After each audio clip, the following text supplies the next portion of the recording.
This meeting is being recorded. By continuing in this meeting, you're consenting to be recorded. They've gone mad on this recently. That wasn't even up there last week. They were alerting you, but it wasn't giving you a thing where you could choose to carry on. Yeah. I've seen that before. I haven't seen that yet. Yeah. That's weird. Well, cunts. Oh, fuckheads. Right, I'm going to need to get off that now. Listen. This is what we're going to do, yeah? You've had a warning, Jen. That's all I'm going to say. We're going to... You've had a warning. I'm just putting my cards out there. Put your cards out. Listen, all I'm saying, yeah? All I'm saying is this, yeah? Yeah. The other day, I was chilling.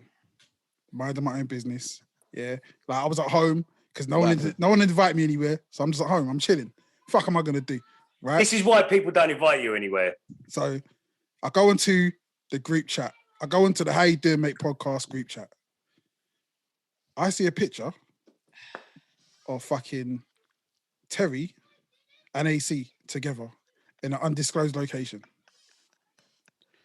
I'm going to give you two the opportunity to tell your side of the story. What the fuck were you doing? Why the fuck was I not invited? What the fuck? Like, what the fuck's going on? Like, really, what the fuck's going on?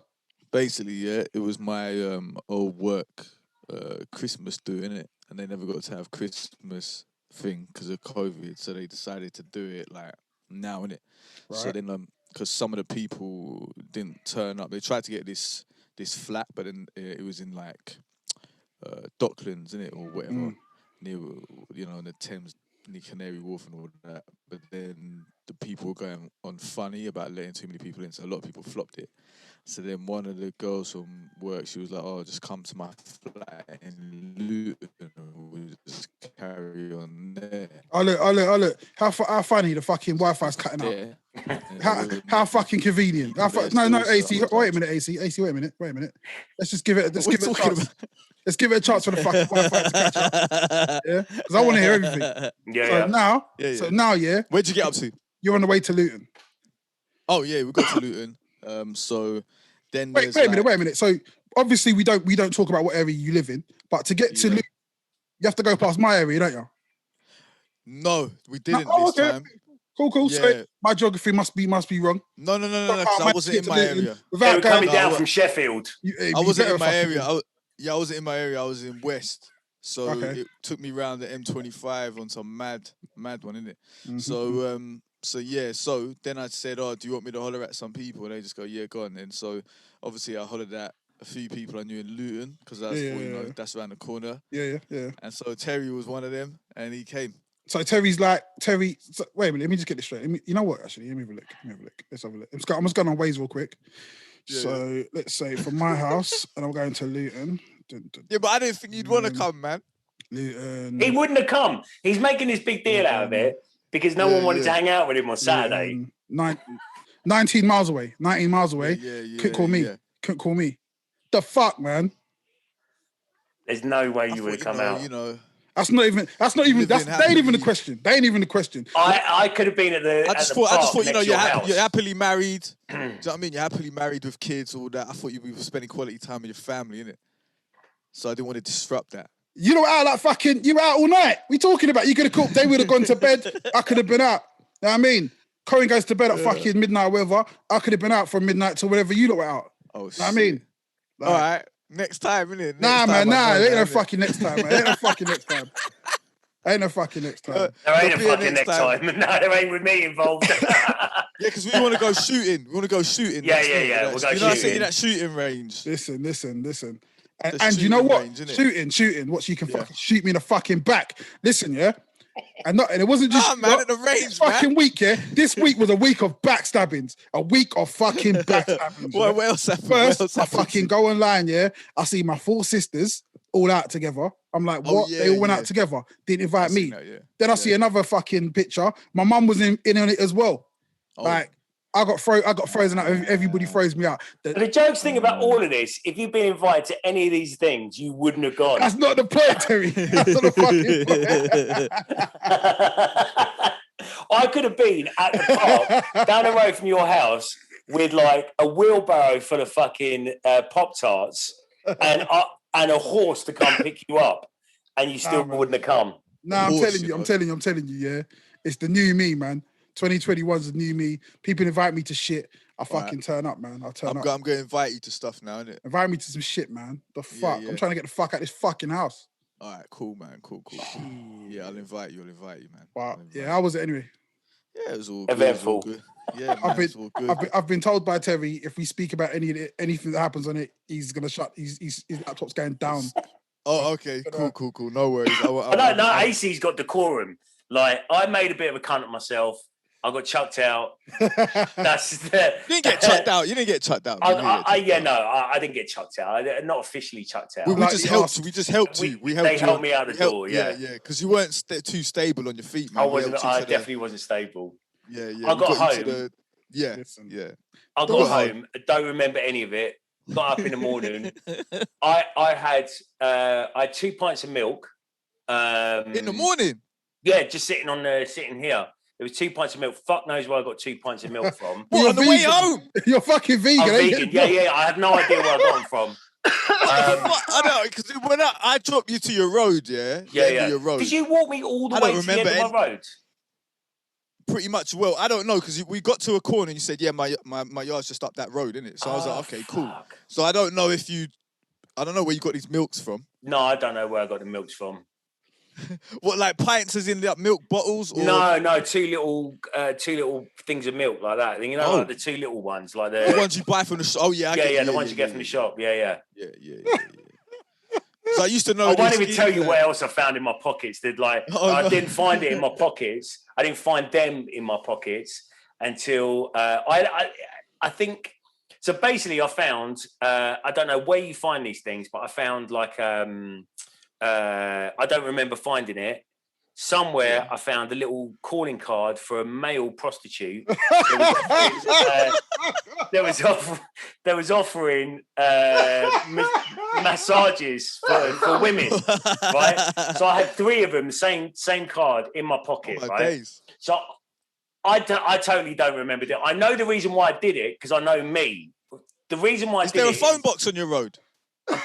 Maybe there's a phone box that I got on from somewhere. Maybe I got it from the shop that I got the milk from. I have no idea. So I know the exact reason I did it is because I met up with Jay last night, and my plan in my head at that point was obviously, again, I don't remember this plan, but the plan was obviously, I'm gonna take these. I'm gonna get his wallet while he goes to the toilet or something like that, and I'm gonna put one of these massage cards in his wallet. So that when he goes to pull his card out at a petrol station or tells his wife that she can use the card or something like that, she's going to pull out this male masseuse card. Ridiculous. You're deep, man. You're deep. But I got to the shop. The next day, I went to get some dog food and bits and pieces from a shop around the corner. I pulled my card out and. There was one in my wallet, and I pulled it out, and it fell on the counter in the shop.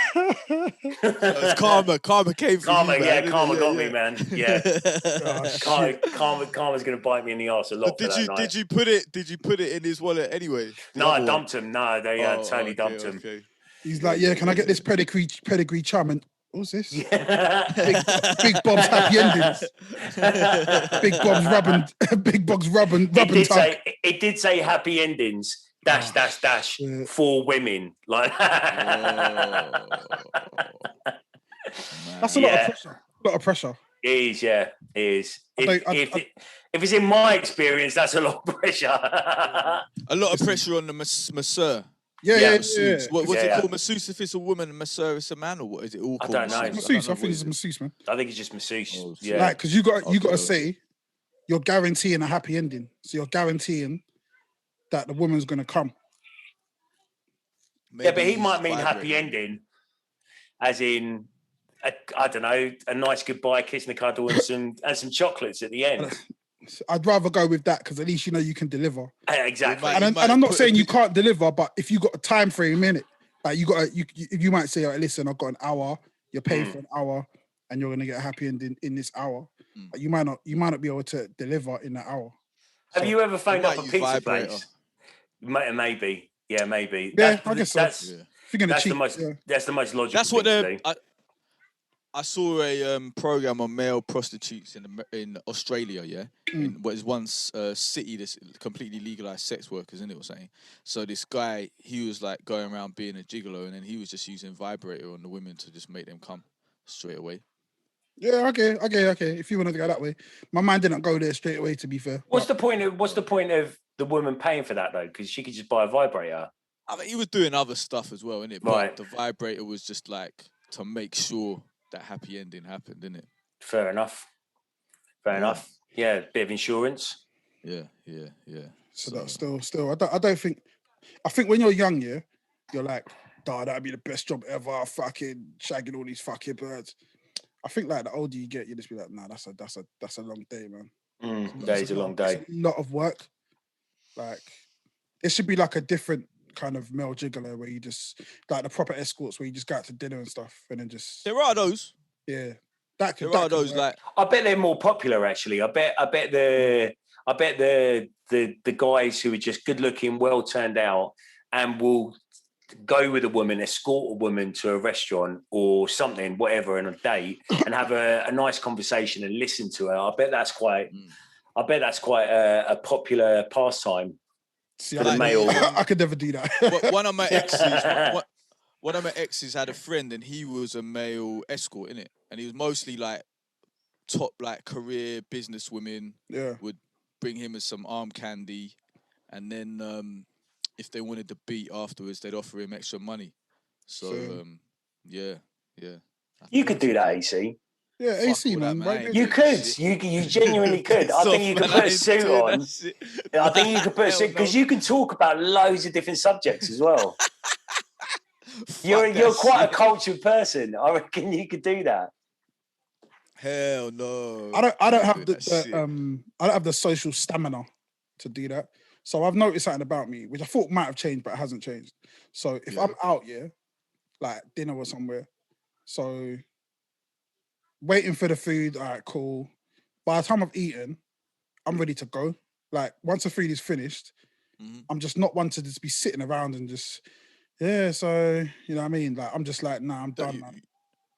Oh, but you haven't been a drinker for very long either. Like, usually afterwards, you have like a couple of drinks afterwards as well. Mind you, you are a dessert person. You know what? Yeah, do you mean after dessert, you just get out of there? You know what is the problem? I look like I'm a dessert person, right? And I'm a fat cunt, but I don't even eat saying that. I wasn't saying. I've seen you murk desserts. That's why. But like now, if I just don't eat a lot. So if I'm gonna, if it was just dessert, I could do that. But if I have like a main course, then dessert's probably not gonna be on the cards. I just can't eat a lot. So it's like I'm at the moment. It's really annoying because I'm fucking the fattest I've ever been, and I don't even get the fucking bonus of being able to eat loads. It's just like I'm just fat for no reason. Fucking piss take. It's a fucking scam, mate. Have you started going back to gym now? Is gym open where you are? It's open, yeah. It's open. I'm just not there. Yeah. Oh, for real. It's one of them ones. It's one of them ones. You lost your job. No, I didn't lose it. They just told me not to come back. The job's still there. I know exactly where the job is. The gym took my money in it, so now I've got to go there, man. They took my money this month, so. They've been taking my money for years. The cheeky fucking cunts were taking mine. I looked the other day and they were taking mine all the way from like last June. Through the pandemic? From last June when they opened up last June. Yeah. And then I think they stopped again in December or whatever it was. But yeah, they're fuckers, man.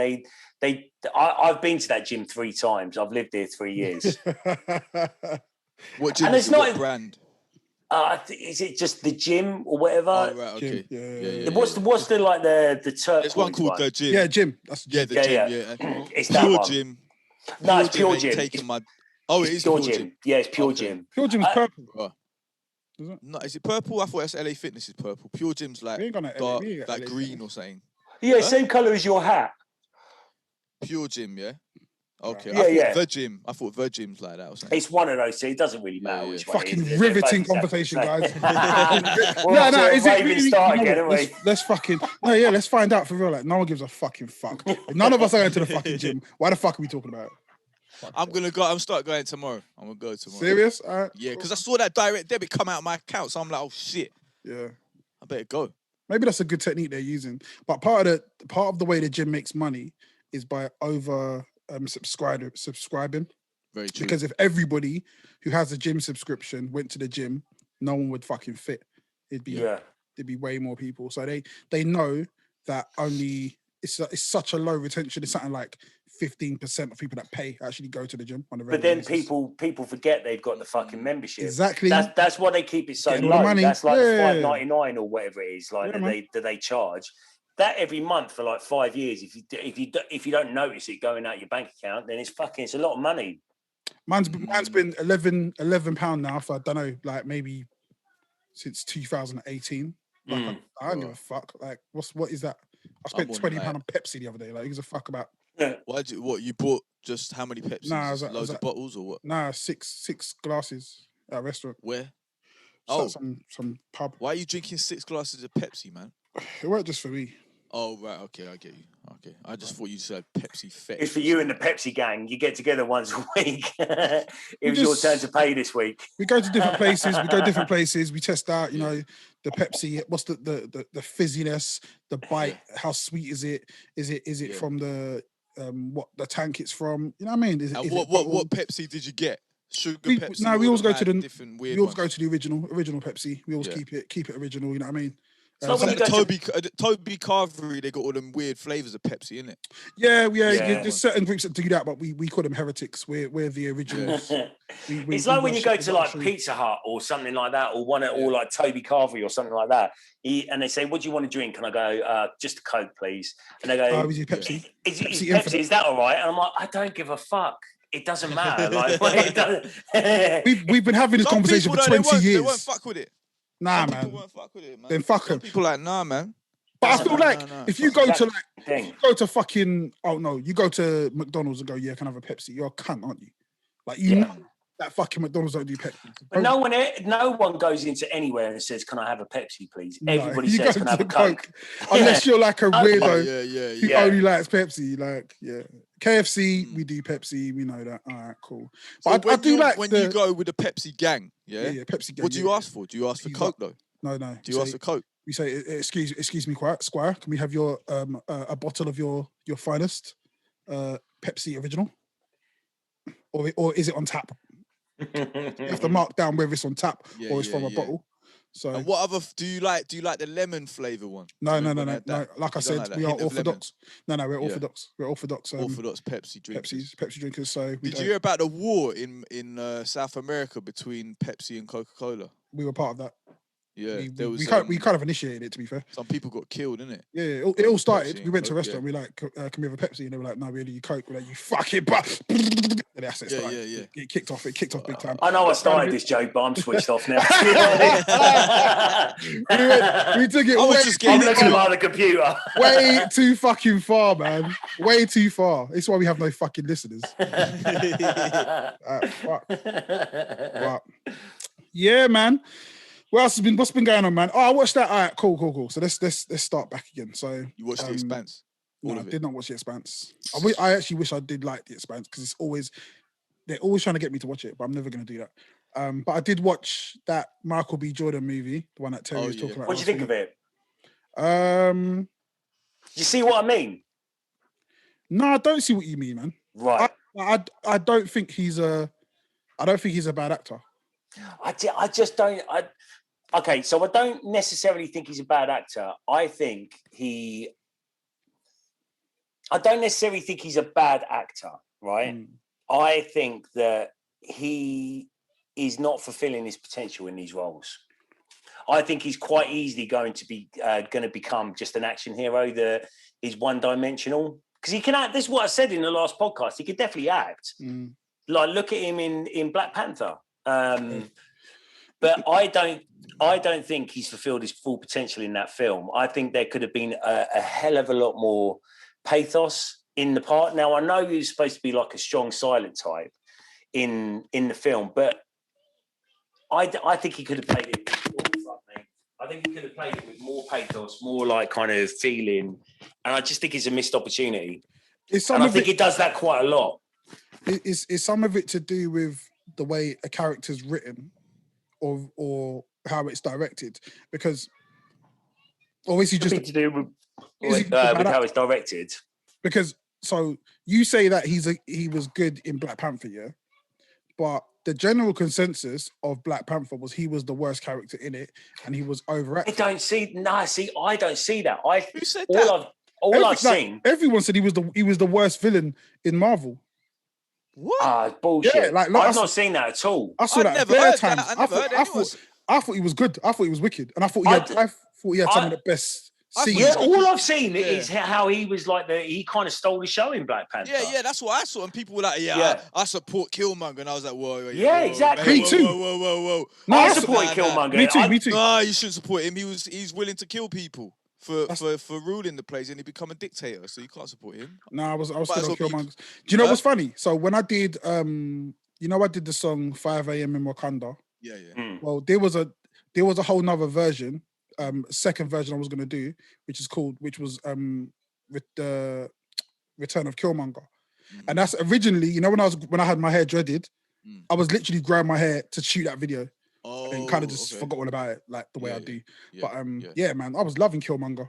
I thought, he's brilliant. That's all I've seen. Like you can agree with some things he was saying, but then the other thing, he pushed it too far. That's the only thing. He just went too far. From when he's killing people and then he's just killing his own brother trying to kill his own brother to get the throne, and then starts being a dictator. Then nah. He was a mercenary though. That's all he knows. Like, he came up killing, man. So it's got to be. Nah, but everyone else is killing. We talking about? We think fucking Iron Man's doing. Iron Man's killing bear, man. Yeah, but Killmonger's like he was gonna do some next shit, wasn't he? Nah, and then see, he's you're killing cool. his own You're cool family. when the white man's killing, you're cool with that, yeah. No, but when the cool black man starts killing, then all of a sudden you switch up. No, see, this is. I watched. The fuck, man! Come on, what are you talking about? I watched Winter Soldier the other day, right? Yeah. As I do twice a month. And you know at the beginning where he gets onto the boat and he's like kind of beating up all the pirates. He needlessly kills about 10 of them. Who, the Winter Soldier does? No, Captain America. Man. Oh yeah, Captain America's he's violent. He's violent. They're all killing. Yeah.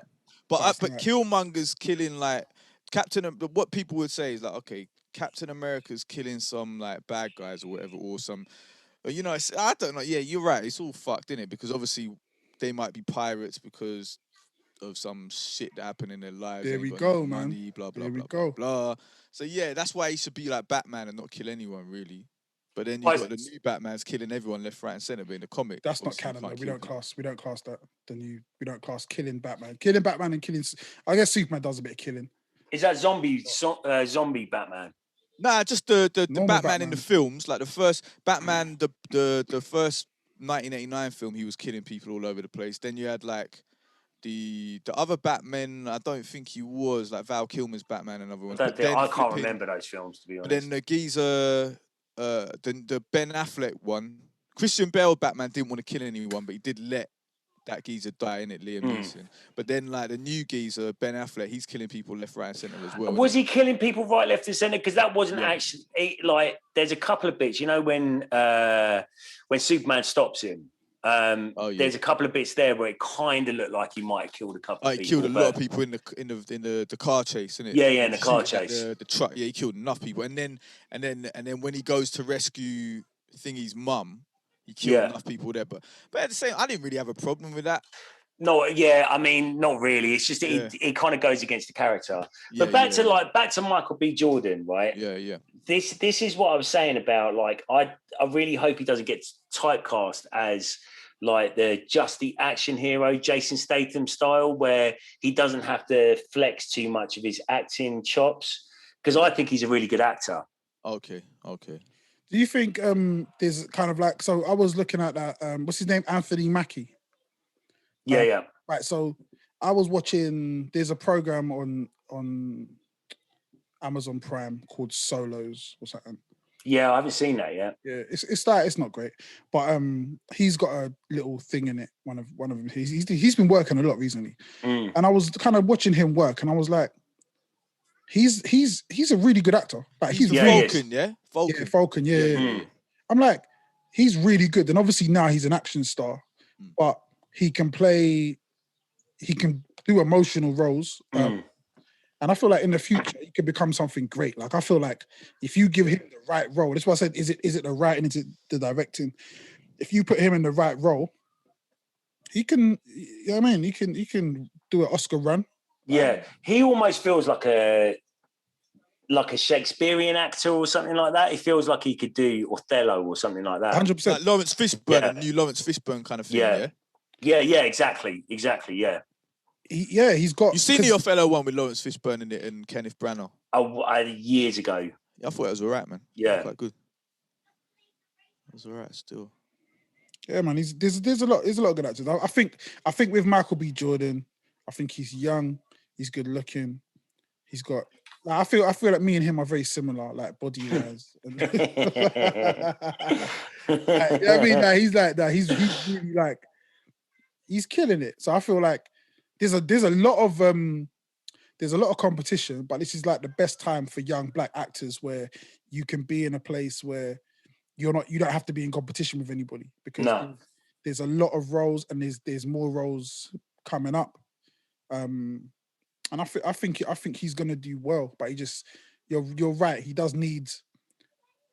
Have you watched that? Wait, have you watched that? Was it is it called Have Mercy or something?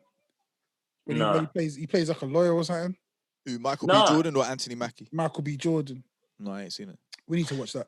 Yeah, there's the one on Apple TV where Anthony Mackie plays one of the is it a banker or a lawyer on Black Wall Street? Yeah, like there's that one. I haven't seen that yet, but yeah, that could be a deep role for him. I haven't seen it yet though. So maybe we should watch that instead of set in the 20s.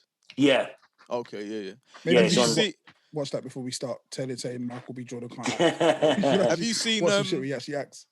I saw Invincible, all that whole series. It's fucking wicked. Yeah, I really enjoyed it, man. Yeah, that was good. Like people were saying, there's a mad twist at the end, but I was like, there's not really a mad twist. Not really. Yeah, but I thought it was good still. And then like, I saw a good film, this French film called Oxygen. You seen that? That's on Netflix. Check that out. It's really good. This woman wakes up inside this pod, like it's like it's monitoring her health and stuff. Oh yeah, I was going to watch that the other day. Actually, is that any good? Yeah, I liked it. Is it French? Yeah. Did you watch it with the subtitles? Yeah. Yes, you can speak French though. Hey, you can speak French, though, can't you? Or you understand it? Un petit peu, just a little bit, not that much. Yeah. See, you'd be a perfect male escort. Fuck off, man. Because the thing is, the geezer said that when after the dinners, because they would be going away for the whole weekend. Yeah. So then the woman wants him to mash them.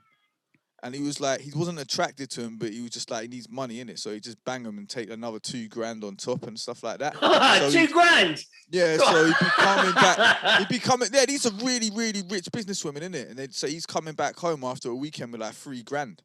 So, but, at the same time, do you really want to, I do for $3,000.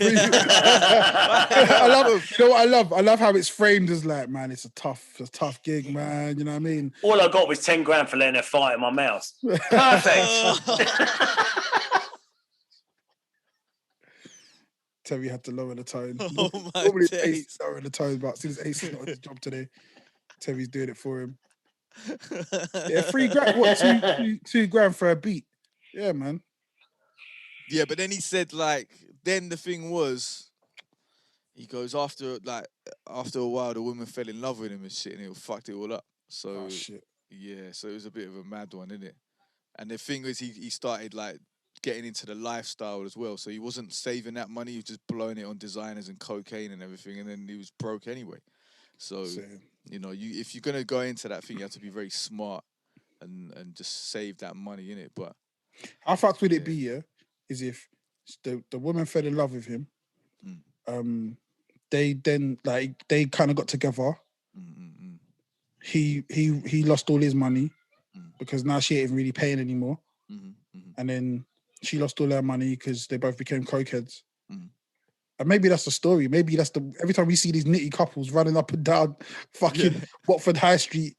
Yeah, maybe that's where it started, man. They were rich, potentially high society. Yeah. Nah, they're just fucking nitties running up and down asking me if I got 50p to make a phone call in a phone box that don't exist. Shouting at each other. But the thing was as well, he felt screaming pressured. at each other. he felt pressured to have sex About with phone her. credit. He felt pressured to have sex with her as well because he thought that if he didn't, then she ain't gonna book him again next weekend or whatever. So he felt like a bit pressured, like he had to bang her for then carry on getting. You're booked. pretty good with your money though, AC. I reckon you could do it. And you don't do coke either. Yeah, Bro, and you're not, I don't know, you don't like designer clothes. I'm telling you, it's made for you. I don't want to be banging like old high-powered business women, like, do you know what I mean? Like that one in Boomerang or something, innit? I know what you're missing, mate. I'm not. Nah. I leave that to you two, innit? You two can sign up. I'm out of the game, bruv. Oh yeah, you're married, innit? Terry, man. it's your time, man. It's your Mate, time. I haven't even got half a session in me, let alone multiple sessions. I don't know, man. Should be like, yo, yeah. Okay, cool. I've had a lovely evening. Okay, are you ready to mash it down? You know, yeah, not really. Nah, you know what, mate? I'm gonna call it a night. To be fair, nah, it's not even that. It's not even that. It's like, yeah. Terry, are you ready to? Terry? What? No, Look, let me just take a half-hour skip. I'll have a shit, and then we'll see what the cards are. Just absolutely destroyed like a 5-course meal at the restaurant. I'll tell you what, love. Tell you what, I won't go back in that bathroom, brother. You. In that 20 minutes. Are you calling room service? No, I'm calling the fucking plumber. I fucking done a mischief in there, love. I'll tell you what, you know what? I'm gonna give you this brand back. You're gonna fucking need it. Right, there's the damages deposit back. I'm just giving enough for the fucking taxi home. Oh shit! It's been wicked. Next week. Oh fuck! Oh god! I just saw like a really good film in my head. That makes such a good film. Terry the fucking gigolo. Oh, we can make it back to the hotel room. Pretty sharpish. Sorry about that. I've never seen that film. What's it? Deuce Bigelow, Male Gigolo. Yeah. Is that any good? I've never seen that. I don't know. I don't watch films like that, if I'm honest. Oh, okay. Rob Schneider films. Yeah, I don't know. I mean, I'll watch. What? Who's Adam Sandler. Adam Sandler. I'll watch an Adam Sandler film because he'll be in it at some point. Going, you can do it. Yeah. Is that from Don't Mess with the Zohan? Isn't he? He's in that one. I've not seen Don't Mess with the Zohan. Actually, I swear that's from that. Like that joke was funny like 10 movies ago. You milked it. It's less funny than our fucking Pepsi gag. Like just allow it. Yeah, that went on for way too long. He was all right in Judge Dredd, the Stallone Judge Dredd. I thought Rob Schneider or Scheider? What's this? Rob Schneider, yeah. No, he was probably the best thing in that film. In Judge Dredd? Is he in Judge Dredd? He was in the Stallone one, yeah. The Stallone one is so shit. He was in Demolition Man as well. Oh, for real? Was he not? Rob Schneider? I don't know. I swear he was in Demolition Man. No, he was Dennis Leary was the kind of guy in like the comparable guy in that. But yeah, he was actually the best thing in that Judge Dredd film. I watched that quite recently actually. It's so shit. Because the new one's sick though, isn't it? It's amazing. I liked it, man. Brilliant. It's I like the new one's sick. But the old one, I think it could have because I remember my friends were going to go see it at the cinema. And they were like, "Do you want to roll with us?" And I was like, "Nah." I was like, I looked at the trailer and when Stallone was going, "I am the law," like that, I was like, nah. Well, the thing about that was like, Judge Dredd has never, ever taken his helmet off. Never shown his face, not in any comics, nothing. You get side shots, you get even whatever. In the bath, innit? There's one of him in the bath, and he's still got his helmet on, innit? Yeah, you never see it. And in the first 10 minutes, Stallone takes opening credits. Hey guys, yeah, that's like Rocky. That's like Van Damme in Predator. Remember Van Damme was meant to be the Predator, innit? Yeah, I heard that recently, actually. Yeah, because he thought they did try shooting it. Running around in the original costume. Because it was a completely different costume as well, wasn't it? Terrible, yeah. And he didn't want to do it. Yeah, because he thought he was going to take his helmet off and reveal himself. And Nah. And he was like, "No, I'm not doing it then." Where did I see that? I saw that quite recently, actually. I don't know if it was like a documentary. Yeah. Oh, no, I saw it on it. I saw it on, do you ever watch those things on like when you're watching a film, like a little video or whatever on Facebook, and then it flicks to the next one. It's like 10 things American actors do when they're home alone, like that. And it was on one of those ones. Rob Schneider. Have you seen Rob Schneider was in Demolition Man. Okay. He played a guy called Erwin. Oh. Really? Fair enough.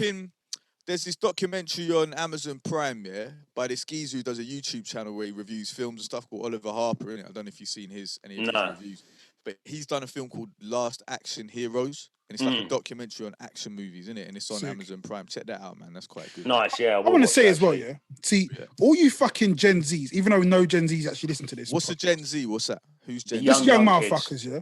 Okay. Like your movies can't touch our movies, man.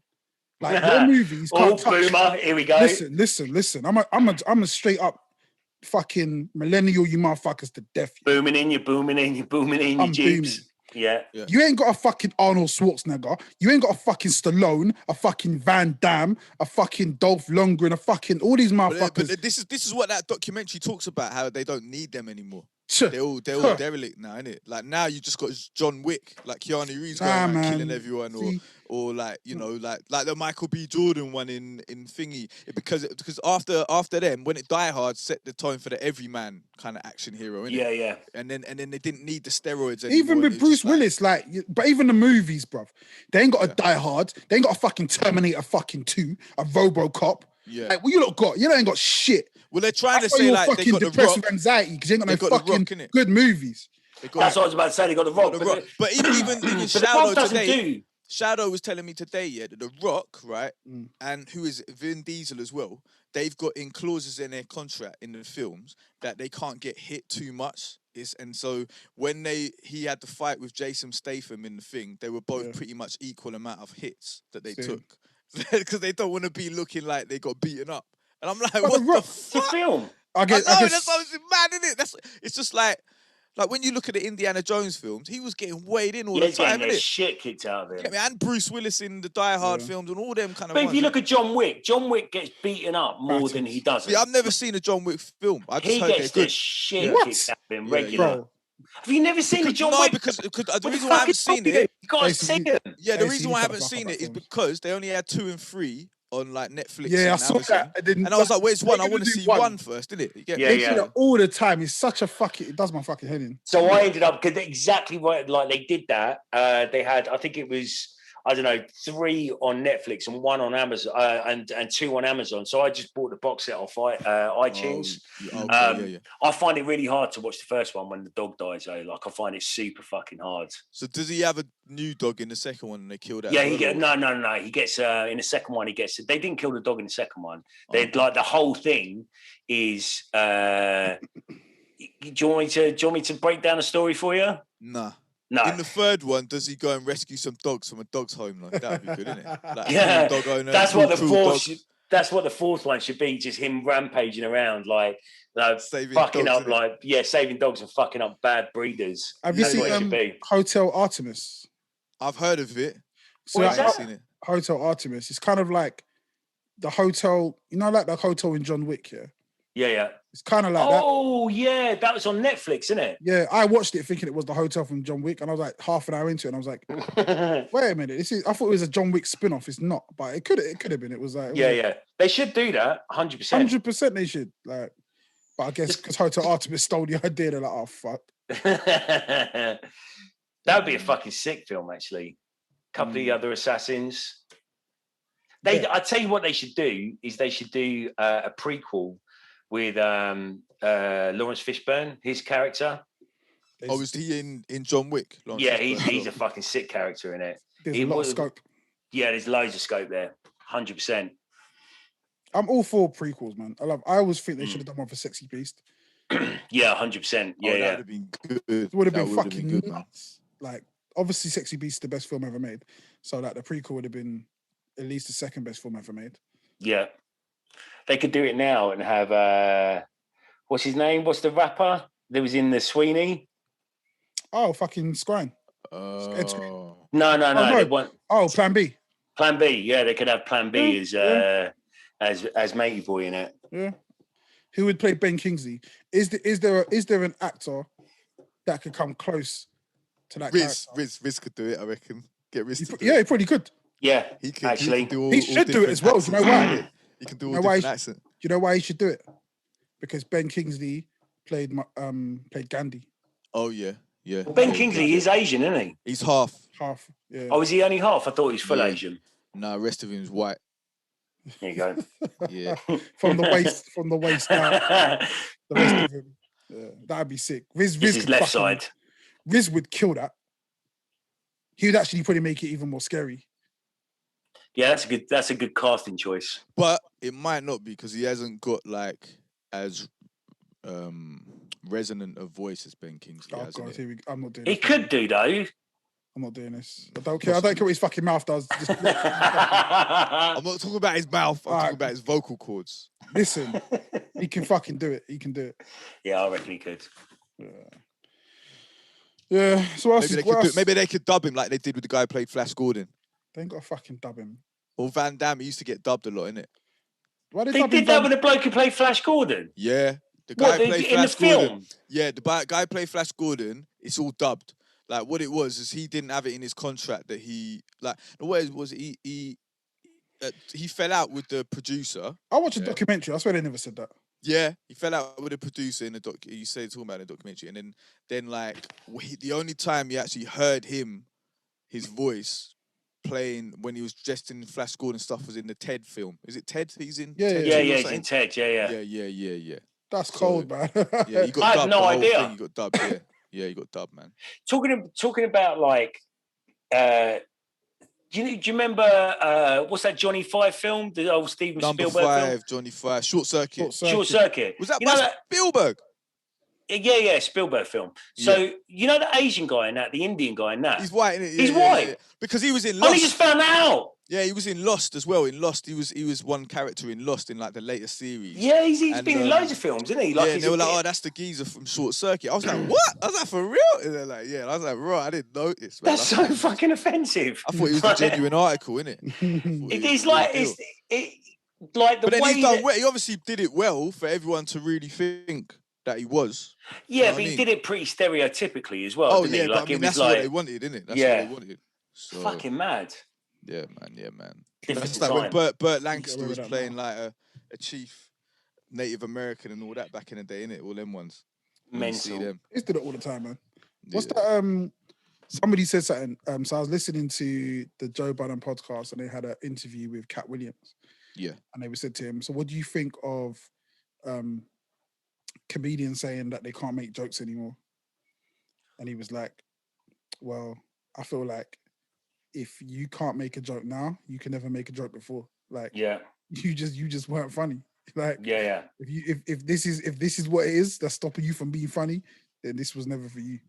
These comedians are so fucking obsessed with like comedians not being able to tell jokes. You can say whatever the fuck you want, whenever you want, however you want. It's the way you But- do it as well, innit? It's the way you do it. But Like it's just that the Russell Peters. consequences. It's just the consequences. Yeah, It's like just consequences. Russell Peters, in his comedy routine, he talks about every single race, but he does it from like his first thing is talking about himself and he's self-deprecating, and then he goes through all of the stereotypes, isn't it?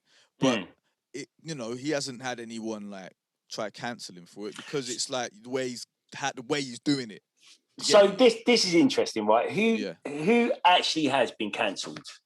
I don't know.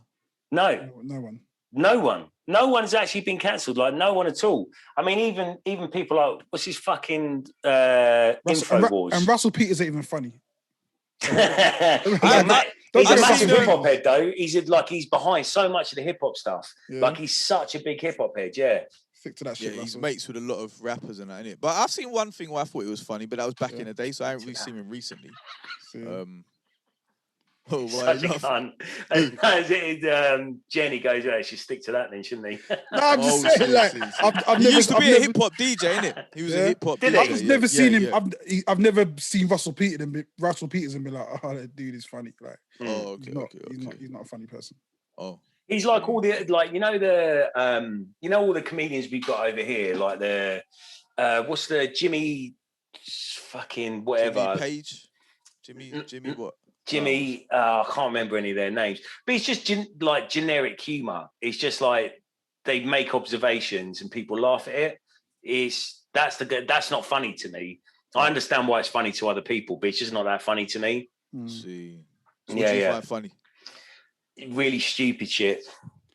Oh, childish, stupid shit. Oh, that's a point. Corinne said to me to ask you, Terry, have you watched Auntie Donna yet? Auntie Donna? Yeah. No, what's that? Oh shit, you gotta watch Auntie Donna, man. They got a show on Netflix, but they got a podcast which is fucking funny as fuck. All right. So their podcast is like just improvisation. So there's just 3 of them, and they'll just literally they'll improvise for half an hour, just random shit. But then they've got a show that they've done on Netflix, or they've been doing like live shows for years, but they are fucking random as fuck and funny as fuck. All right, sorted. It doesn't tell you watch that. I was like, I don't even know. Yeah, check them out. All right, they're on my Netflix. I'm adding them. This is podcast fucking gold, boys. I'm adding to my Netflix. This is fucking gold. Add this shit to Netflix. And they got an episode, right? Now, guys, if you're listening to this on your fucking phone or whatever, you can literally just turn us off. Hold on. Go and listen to them. There you go. But they got one of their episodes where they're just freestyling, and they're like really bad freestylers, but it's so fucking funny, man. What, an Auntie Donna? Telling me about this, yeah. What's like, you know, if there's like TV programs that get cancelled, isn't it? Like the Mighty Boosh got cancelled, didn't it? Like, well, it got taken off. It got taken off BBC, yeah. Yeah, and it got taken off Netflix as well, wasn't it? Was serious? It on Netflix? Yeah. So that in that respect, things are getting deleted, but they're not deleted from history, are they? Then so it's not like. So, nah. You know, I don't know if. No, you can. I mean, they didn't stop selling them on DVD and stuff like that. Like they still exist. It's not like. I mean, what the cancel culture people think, like they're always accusing other people like cancel culture. They think it's something like fascism, where they're taking books out into the street and burning them and shit like that, and that's not the case at all. Yeah, but at the same time, these are the same people who removed the word slavery from Texas school books. Like they're fine with that shit, but any stuff that doesn't mean anything, that's when they kick off about. But stuff that's actually real that needs to be changed. That's the thing. The stuff that they're protecting, like say Little Britain, the stuff that they're protecting, they fight fucking hammer and tooth and nail. They probably wouldn't, to be honest. They just like they probably just want a cause to shout about. But they're shouting about like stuff like blackface and brownface being taken off the TV. That's their cause. Yeah, like that's. Well, they want it kept on TV? They want it kept on TV, yeah. Oh. You're removing bits of our culture. Well, they're not removing bits of the culture, because if they were, they'd be removing the entire series. I think they're just not going to show those particular episodes anymore. Okay, yeah, I hear that. I think the problem is like when you're removing stuff indiscriminately and you're not looking at things in context. Yeah. So what was the Mighty Boosh removed for? Because they had some blackface in it. I think it was blackface again, wasn't it? Yeah. But like, I don't know, man. The guy called Rudy who played the guitar. Yeah. They had like, he looks kind of like, the vibe was kind of like he was playing guitar like Jimi Hendrix kind of thing. He had a massive Yeah. But see, to me, it's like what you've done. You've kind of you've equated two things. It's like, almost like a false equivalent. So if you look at what blackface is, yeah. So blackface is a demeaning caricature of black people used to disrespect and dehumanize black people. Yeah. So you could say, if you're doing that, cool, get rid of that. Yeah. But you can't watch fucking the Rudy character and go, oh, that's demonizing black people in context of what it is. Same with Little Britain. You can say it's not funny, or whatever. That's cool if you want to say it's not funny, but you can't say no. What they're doing is blackface using to dehumanize and ridicule black people. Yeah, and with the Little Britain one, didn't they do in the Luton Airport thing or whatever? They did brown. Come Fly With Me. That fucking character's funny as fuck. See, I haven't seen it, so I don't even know. Like it's a funny fucking character, and it's not even. It's like, again, it's not dehumanizing. Okay. And you and also as well, the argument gets muddy, because who decides when something's offensive and when it's not offensive? I think that's the argument, though, isn't it? That's the whole argument over humor and stuff like that. Do I have more the same right? with Mighty Boosh as well, when they had the Spirit of Jazz, and he was like blackface. They were saying, yeah, kind of, but like, you know what I mean? Yeah, and the voodoo, it was like all voodoo stuff or whatever. Like, I get it. I get it, but again, I feel like I don't know. Again, it's like who the fuck gets to decide? Yeah. What's offensive? What's not offensive? Yeah. I guess this is when it comes down to when you're talking about diversity. It's all good about having diversity within, I mean, in front of the camera, but who's there in the writing rooms to say, maybe this isn't the best idea? That's the whole point, isn't it? That's. I mean, if you take it to that, the H&M coolest swinger in the whatever it was, coolest monkey in the jungle or whatever. Yeah. I mean that. Yes, obviously, monkey is an extremely loaded term, but that wasn't being used in that context at that point. But I understand why people were offended at it. But the problem comes down to there's nobody in like the upper management in H&M that could have turned around and said, this might be a bad idea putting a young black kid in this top in the advertising campaign. That's really where the issue lies for me, that there was no one there in the upper management that would even understand like the kind of history of that word. That's cool. And that makes perfect sense. But then this is where it gets funny, because then the kid's mum was like, I was there for the whole shoot. I saw what he was wearing. I saw nothing wrong with it. Like it didn't even cross my mind to think that would be a problem. No. So then you see the other side where people go, oh, the fact you even thought that means that you're racist and blah, blah, blah. And it's like, yeah, kind of. I kind of get what you're saying, but then it gets to the point where it's like, what the fuck are we doing here, man? Like, these are the fights we're having. Like, this is it. Like, this is the issue we're worried about. Like, we're worried about a kid wearing a monkey top. Like, see, for me, when I saw it, it didn't even cross my mind. But I wasn't offended at it. But at the same time, plenty of people were. So I think that at that point, you've got to like kind of say, right, well, this like kind of portion of people over here are actually offended at it, and this is why they're offended at it. Where it's really convoluted. It's really difficult and it's really convoluted. But you should also, so I think, in this, that should be cool. This is the problem this is where we're not getting, because when it gets to corporate, so H&M, what they did was they took it down, gave a statement that they apologized or something. I can't really remember. But they should also have the space to go, man, fuck you lot. We're doing what the fuck we're doing. If you're offended, you're offended. And like everyone who offends should also be able to hold that stance if they did it in however they did it, to either give an apology and be like, yeah, do you know what, man, we really fucked up with this. We weren't trying to do that. If you're offended, we apologize, because we're just out here trying to make clothes. We're not trying to offend anybody. So that's not even our intention. Or be able to say, man, fuck you lot. We're not even on that kind of time. So again, I think it just boils down to them saying, look, we made a mistake because there obviously isn't any representation in our higher management that could have basically told us this was a bad idea. Yeah. Like it's kind of like that Gucci thing as well, where they had the symbol that kind of looked like a jigaboo. Yeah, they had the blackface scarf as well. Gucci had bare. Yeah, so it was the blackface scarf then as well. Stuff. Yeah, they're that. Yeah. But there's also, I think it was Moncler as well. Moncler had that, didn't they? Yeah, it was Moncler had that one. Yeah. Was it a monkey or something like that? It was just a penguin or something. Yeah, so it really, really fucking stupid. But again, I think that just boils down to like no representation on the higher echelons of the business that could have said, this might not be looked on so well, because we live in a fucking social media world where there's reaction constantly to absolutely everything.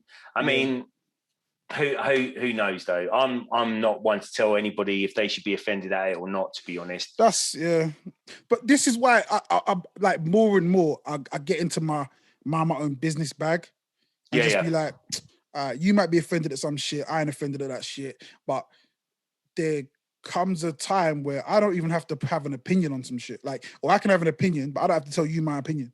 I can just see some shit and be like, okay, that's what it is. I have no opinion on it. I'm just gonna move forward. There was a stabbing or something happened in Hyde Park. And again, the racists come out. Something happened in Birmingham, the racists come out. Something happened in Brixton, the racists come out. And I like, most times I just let it go because I can say what I want to say.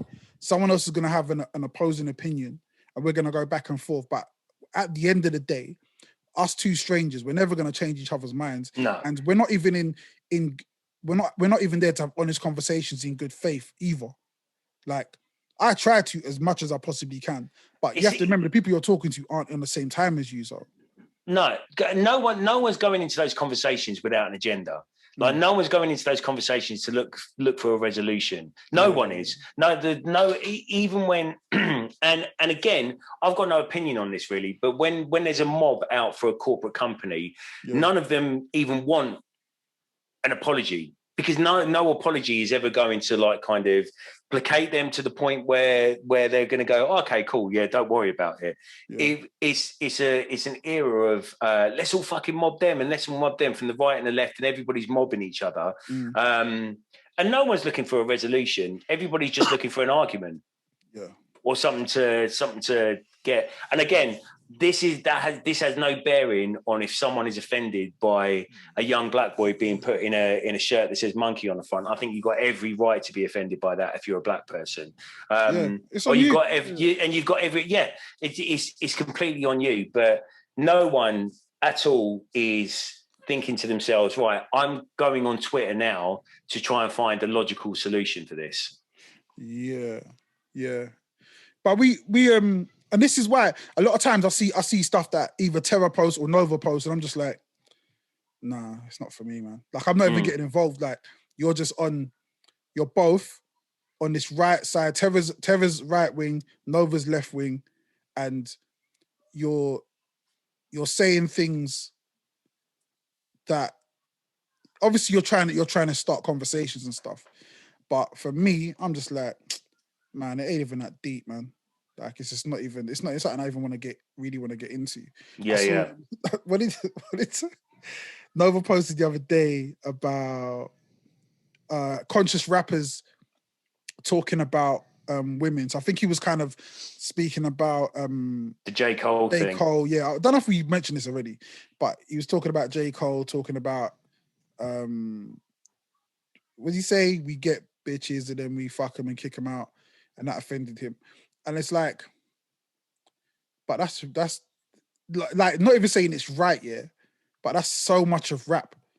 Like, how do you get offended at all of it? And you know what? The thing is, a lot of these rappers are talking shit anyway. They don't actually kick him out. Also, who fucking anyone? Like, yeah. But also at the same time, we tell rappers that they're conscious rappers. There's very seldom like a rapper will come out and go, right, I'm a conscious rapper. It doesn't happen. Everybody else labels them. So what should they do? Should they write lyrics that somehow subscribe to how you see them? Someone said it, yeah, like someone said this to me time ago, and they were like, yeah, man, like, you're a conscious rapper. And I was like, I have lyrics that say, I stick my dick inside your missus, tell her cook my dinner. Like, so I'm like, and they were like, what? And I'm like, so you don't even listen to my music. Like, you've had this idea about what I do, but you don't even listen to what I do. But you just have this idea of what I am and what I should be saying. It's like, it doesn't even fit with who I am. It doesn't even marry up, yeah, with the music. So I was like, what the fuck are we even doing? Man? I mean, there's probably like, I don't know, like Loki or someone like that, or Immortal Technique, who might consider themselves like conscious rappers. I've never considered J. Cole a conscious rapper. He just talks about his life, and how he's feeling at any given time. Some people hear the beats that a rapper might use, and if they're like really soulful kind of samples and that and everything, then they kind of think it's going to be that. And then, like you're saying, if he's not overly like talking about violence or overly talking about street stuff or whatever, then they might think he's a conscious rapper. But that's all. Do you know what? That's almost too like. I would hope I wouldn't hear that from any like kind of real hip hop fan, because any real hip hop fan understands that pretty much any artist can talk about absolutely anything at any given time. Like look at Common, right? Common. So I know Jen hates Common. I don't hate him anymore. He's all right. Yeah, I don't know. I think he's still got a little. He just hates him. When I met him, he was a bit of a dick. Of course he was. Yeah, he was a bit of a dick. But like he was saying that he's been called, I think he said it in lyrics as well, he's been called a conscious rapper for his entire career, pretty much. He does make some kind of conscious music. And what the fuck does conscious really mean anyway, to be honest? But like, but he's also got lyrics about how skinny girls cunts, this is direct quote. Deep as a skinny girl's cunt. Deep as a skinny girl's cunt. But okay, but is that conscious or like? What the fuck is that? What? Yeah. Apparently, skinny girls have deep vaginas. Yeah, really? And that was his words, not mine. I would never call that beautiful place the C word ever. Oh, okay. But then to me, I'm like, then how is that? Is that conscious or unconscious? Like, what is okay? Let's break. What is a conscious rapper? What's a conscious rapper? Is that someone who only talks about like positive shit or? But then why is sex negative or positive? Why is it, yeah? All right, if you're a fucking single guy, yeah, some girls come to your yard, yeah, you fuck them and then say, yo, you gotta go. Why is that negative? Yeah, I mean, like the thing is, like, it depends how you do it. If you said, okay, look, you gotta go, I've got some stuff to do now. Okay, thank you, see you later. Or if you that's cool, that's fine. But if you said, get the fuck out of my yard, you fucking slag, you're a fucking slag, fuck you, bitch, and then like turf them out. But that's just a horrible person, though. That's just a shit person. That's being a horrible person. Can we just also say a lot of these conscious rappers or so-conscious rappers are fucking horrible people in real life? Yeah. So they do that kind of shit. Yeah. There's some conscious rappers that are fucking rapists. So the fuck are we talking about? So like to me, like let's flip it around. If there's a bunch of girls, yeah, who say, yo, we're gonna get these guys where we're gonna fuck them and kick them out. Like, does that mean they can't be conscious women anymore? Like, no, they wanted to get what they got it, and it's again consensual. But it's all the label stuff. It's like it's all not as in record labels, but it's all like the consumer wanting to label the artist to make it easy for them to like kind of categorize in their own heads. I mean, there's certain rappers who proclaim to be ignorant, and certain rappers who proclaim to be positive and conscious. But I mean, not that he's like the most famous rapper in the world, but you know, self-titled, don't you, Jen? He's like Apathy's. I never listened to him. He's like he talks the most amount of shit. He's the most ignorant rapper. Like he talks about guns, anything you can think of that's ignorant. And my mate worked with him on a couple of drum and bass things quite recently, and apparently he is the nicest, most polite, like just the most genuine bloke. Like he sends like the nicest emails and stuff. Is the nicest guy on the phone. So accommodating. So. Who the fuck knows? Like, it's just a category that the consumer wants to put the artist in. On a side, I met one conscious rapper and I thought he was a dick. So do you know what I mean? Like he was just all arrogant and stuff. Is it Common? Nah. Common was just weird, innit? When he come out, like I don't know if he could tell that I was mixed race, innit? Maybe because he hates mixed race people or something. I heard, innit? So he might have been able to smell the mixed blood on me or something because he's like Common some kind of Nazi or something. He can shut his fucking mouth. But yeah, so he was just a bit weird, innit? He was a bit of a weirdo. Side note, hold up. Let's just pause right there. We talk about Apathy. Apathy has a new album out now called Where the River Meets the Sea. Shit is fucking incredible. Oh, go check that shit. New Apathy album, Where the River Meets the Sea, out now. I've been holding off on it. It was at Respect Festival in London, innit? I was performing there and Common was like the headline act, but I was like, how's he at Anti-Racism Festival when he was saying that there shouldn't be race mixing and stuff like that? So I was just like... Did Common say that? Yeah, he made some comments like that. Did he? There was a diss track that was put together with who was that? It's all the fucking mixed race rappers. I think it was Doc Brown. Fucking what's his name? Doc Brown, Rising Sun. Yeah. And maybe Luke Skies or somebody like. Yeah, it was like maybe. the light skin Avengers got together. They made a diss track to Common. because he made a thing about something about races shouldn't get together. I'm like, what, Common, you look like you're half black and half white. Shut the fuck up, man. Like, and I had one line in the song where I said, Common don't like mixed race couples, but he likes girls with green eyes. So it's like, how you gonna like? Where you finding black girls with green eyes, bruv? Like, I didn't know that. I didn't know that at all. I didn't know he'd done that. Yeah, that's why I can't get down with brother Umar, innit? Because he doesn't approve of my existence, nor does Common. So I'm just like, fuck you then, innit? Yeah, but brother Umar, that's his whole selling point, isn't it? Yeah, like that's his whole thing. Yeah, Common's a rapper. Yeah. The thing I hate about then, Common, like, you know, like the thing is, like, so Common will say that kind of shit on a tune, like when he was saying, I swear he's saying one tune where he's like, he sees guys going with white girls and he's mad at them and stuff like that. Yeah. So all these white girls on you, they're bumping it and they listen to it, and I was like, why are you listening to this? And they were like, they probably feel the same. Like it. No, they probably feel the same. They probably like, we want our white guys to be with white girls in it as well. Nah. They wanted to go for other men in it. So I was just like, so wait a minute, wait. I was like, you're listening to this, but he's condemning guys from his race fucking you, and that's your preference. Oh yeah, but I just really, you know, I can understand why he feels that way, and I just really like it. I was like, okay, cool. I feel we're very in the black community, we will I guess give a blind eye to black racism or black prejudice.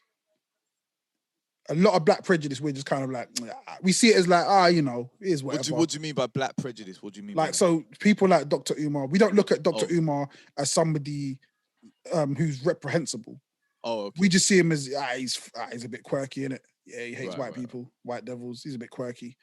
Like, but we don't have that same energy for any white people. There's no white person that we can speak of and go, he hates black people, but he's funny, he's all right. You know what I mean? It's a little bit of fucking. A lot of groups do that.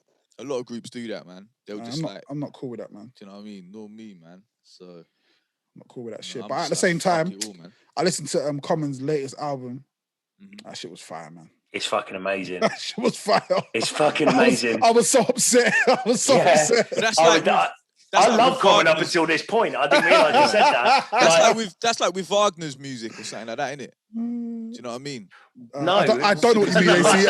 I 100% do not know what you mean, but please. So Wagner was the composer, German composer. I know who he is, but I know he's an anti-Semite, innit? Okay. But he's written some wicked music. So and you know, when's he from? Like 19th century or something, Germany. Anti-Semitism was kind of the jam back then, though, in Germany. Yeah, for real. So you got that's the shit they were on. Yeah, you kind of like it's one of them ones, isn't it? Because there's certain people who've cancelled and they won't play any Wagner now, isn't it? But then there's other people who still play it, but they're like, yeah, he was anti-Semitism, but he made some good tunes. So it's like Common, yeah, he's anti-part of me, but fuck it, man. Think he still is? I don't know, probably not, seeing as he's in Hollywood and like all this other shit in it. Or maybe he is, he just keeps you quiet nowadays. Maybe. Because you can't, because that's what I'm saying, like, to me. You don't just lose that, like. I thought he was a pretty crap actor, like, in everything I've seen him acting in. Apart from, on the World War Z audiobook, he reads one chapter and he did that really, really good. He smashed it. I think he's wicked. Like, I don't think he's the best actor in the world. Terminator Salvation, he was horrendous. Again, like, that was a Michael B. Jordan where you just know him. What's that? He's good in American Gangster. No, he was brilliant in American Gangster. I thought he was horrendous. Yeah. Him and T.I. I thought were horrendous in that film. Really? The only thing I didn't buy about American Gangster was T.I. was Common's son. Apart from that, I thought they were both really, really good in it. He's like 4 years younger than him. I looked it up as well. But T.I. I thought was really good in Ant-Man. Yeah, he's brilliant in Ant-Man. Yeah, he was really good in both of them. But aren't we cancelling T.I. though? Aren't we cancelling T.I.? What for? Why is he getting cancelled? What happens? Ain't he involved in some fucking sexual slavery shit or something? Is he? Yeah, man, I swear this I don't know, man. Hold on. You not carry on talking, yeah? I'm gonna go to the fucking the back line and I'm gonna check some shit out. But I know there's some shit going on with him and because wasn't Ellen DeGeneres involved with the sex slave shit, or is that not her? What is going on in the world? The woman from Smallville who played the journalist woman. She was in a cult. She was doing the sex slavery thing for Harvey Weinstein, wasn't it? She was procuring. I don't know who that is actually. So she was the blonde one. There. The blonde one in Small. Lois Lane, not Lois Lane. Not Lois Lane. The one, Lois Lane's best friend or whatever. Yeah. No, it's not even Lois Lane's best friend. She was before Lois Lane come in it, Lana's. But she wasn't even friends with Lana. She just fancied Clark, innit? she went even in there actually, man. She was in the background. She was in the back. She walked past the camera. Extra I think her name was Chloe. Yeah, it was. Doesn't clear it up for me. I'd never really watched it. Bro, come on, then. Let me just check. I don't know, man. Now Ellen DeGeneres got cancelled because she was just being a cunt to everybody. Apparently. Oh. I don't know about the sex slave stuff. That's new information. Maybe I got that wrong. She was just being a really horrible person to all her employees and her crew and stuff. She was just like a real dickhead to them. Jeez Louise. T.I. and Tiny laugh off abuse allegations after victim requests apology. Oh. Sabrina Peterson, who alleged that the couple abused her over years, has requested an apology in an Instagram video. The pair have now responded to the request. T.I. and his wife, and his wife, Tiny Harris, have received backlash after laughing off the alleged abuse victim, Sabrina Patterson's request for an apology. Okay. But I think there was some more though, man. Long-time friend, blah, blah, blah. Yeah, there's been some shit going on, man. There's been some shit going on. A lot of nasty shit going on, man. A lot of nasty people out there. Yeah, I didn't know anything about that. Yeah, who knows, man? I don't know. So we'll wait for some more information to come out before we report on it, because we know a lot of you come to us to find out the latest of what's going on in the... We're an official news outlet for some people. We are. We take journalism very seriously. Yeah. Even though we like to throw out wild accusations without checking in. We just be fair. Yeah, man, T.I., man, he's a fucking... man, he did some nasty shit. Yeah. Yeah, let's cancel him. Joe Budden, innit? Yeah, so Maul and Rory got their seen the artwork for their podcast. Has that even started yet? I saw the artwork a while ago. I cancelled Joe Budden in my head years ago, so I've never watched anything he's done. After he beat the girl up and she had the miscarriage in the toilet. Listen, I don't know if that happened, so I can't really say. I wasn't there. Joe Budden's actually featured on my latest single. Oh, for real? Yeah, I got his verse. Oh, sick! What, did the verse for you? Yeah. He did a verse, but you don't know he did a verse. It doesn't rhyme. He's just talking. Yeah. Oh, sick! Jen just edited loads of his stuff that he said together to make it into a rap. Yeah. Was he saying, "I welcome here"? I beat women. I beat up women. Damn. Yeah. I saw that. So Rory and Mo, man, they put out a little advert, a little trailer. It's fucking amazing, man. I haven't seen the trailer. It's probably one of the best podcasts or trailers I've ever seen.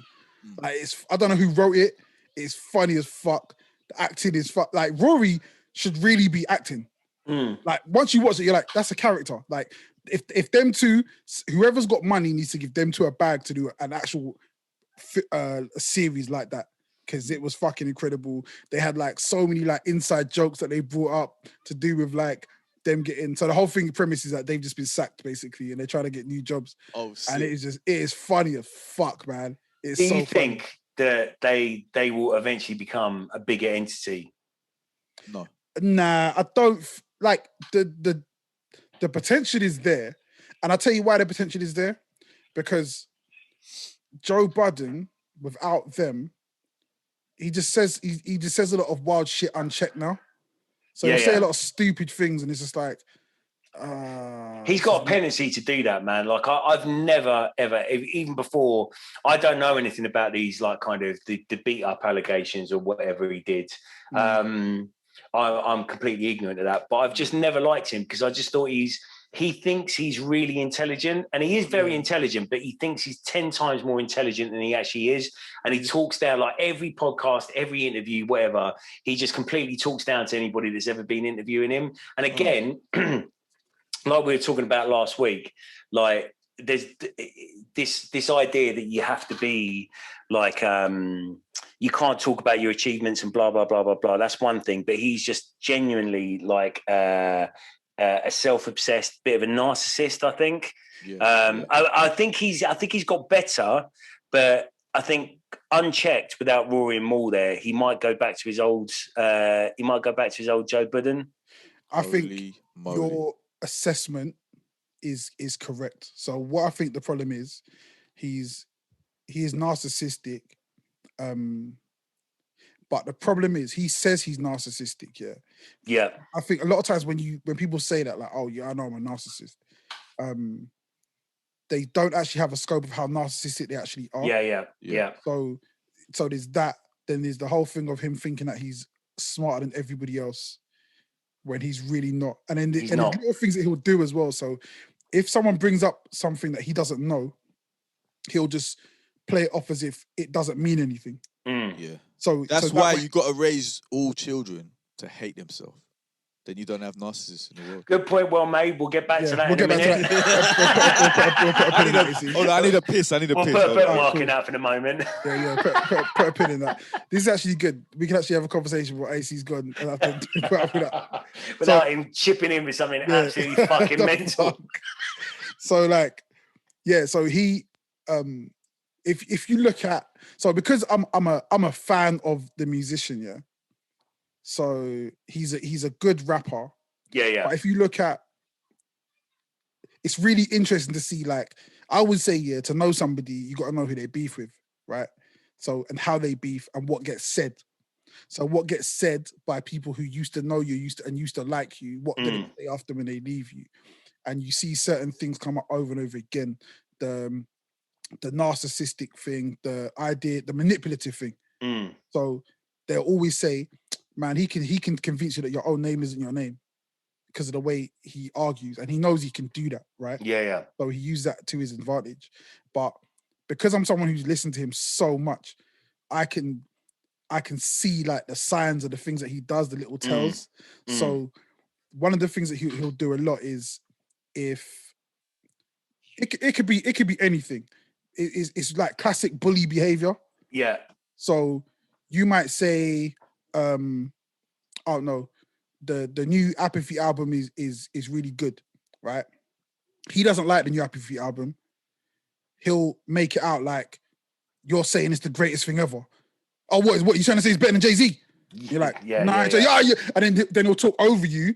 This guy said it's better than Jay-Z. And you're like, wait, I did not say that. Then he'll move on. So you can't even really defend yourself. Yeah. Argument, you just lost the argument that you didn't have. He gave you your point, then he argued your point and beat the point that he gave you. So that's like that well-known absurdo reducto, where you take something to the furthest point that you weren't even talking about or arguing about. You take it to that furthest point, and that's how they disprove what you're saying. Yeah. Like it's a well-known argument for people who have no arguments. It's that and the whataboutism argument are two of the things that, once you've got someone kind of on the ropes, or they don't agree with you but they've got no argument to bring back, that's what they'll do. They'll do those two things. The thing that gets me about Joe Budden, right, when he's kind of in a corner and he's and he wants to like try and prove what you're saying is a bit ridiculous and he's more intelligent than you, he'll do this and he does it all the time, and it is such a it's like because it shows that he's actually not that smart to have that much of a poker tell when you're having like a kind of a conversation with someone and they're going like what's something that a 14-year-old kid will do. What's a cockatoo?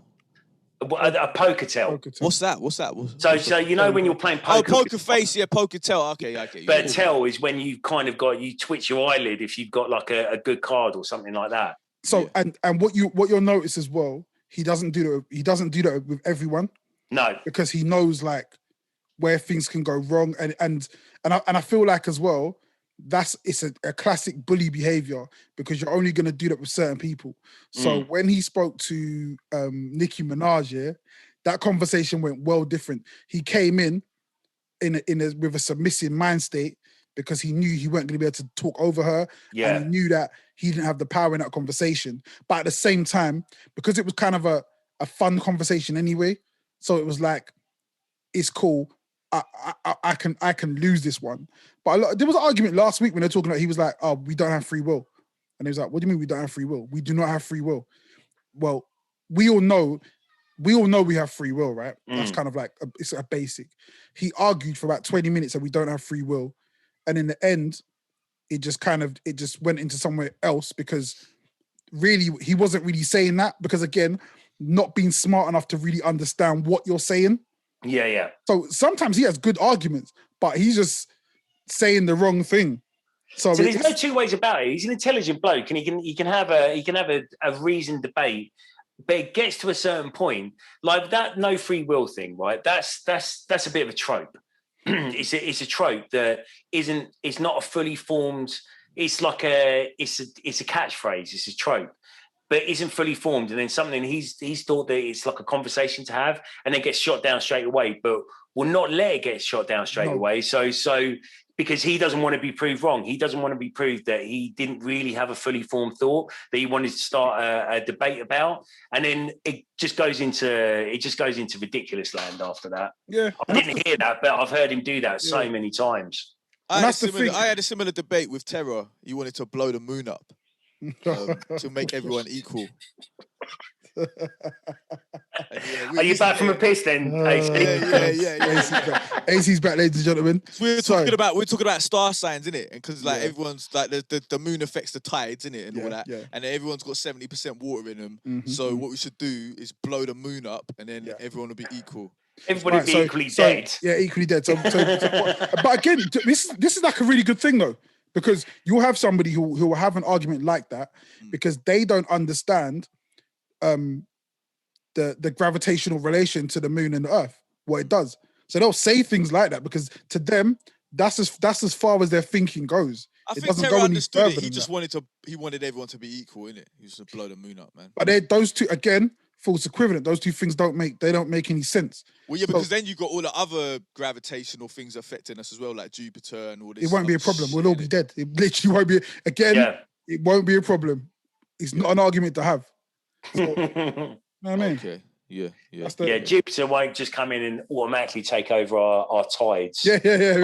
No, it's changed. All the weather's. But that's what I find weird about star sign shit. Yeah. Now, like anyone out there who believes in this zodiac stuff, right? So it's saying like, so everyone gets affected by the gravitational pulls of all of these things. Yeah.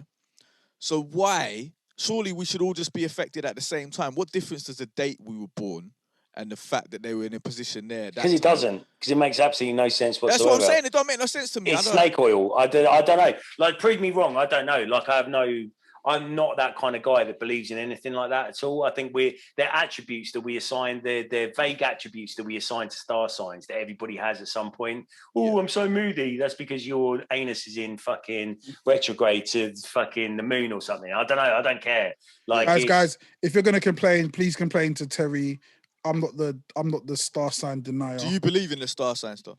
I don't believe in it. As far as like, I'm not invested in it. I don't care. Yeah. But I just feel like there's so much shit we don't know in it. Like the other day, I had another confirmation that God exists the other day, innit? Did a dog talk to you? No. That'd be fucking amazing. Basically, that film Summer of Sam, innit? That's it, when the dog starts talking in the middle of the film, innit? But now my cat had gone missing for a week, innit? 9 days. Oh, really? Oh, shit. For 9 days, right? I was like, where the fuck is this cat? Yeah. And then I was just like, she was dead, innit? Or she's just They do go missing for a while, though, and then come back. Like, I had a cat go missing for like 3 weeks. This one had never done it before. She'd never done it before, innit? And what had happened was she'd gone out and people were setting fireworks off, and then she must have run off in the garden and hid somewhere. Yeah. So I don't know where the fuck she hid, innit? So I was looking for her. The neighbours helped me look for her and everything. Then I put the posters up. I got some posters printed for free from this site, innit? Like Petri United or something. They send you a posters for free.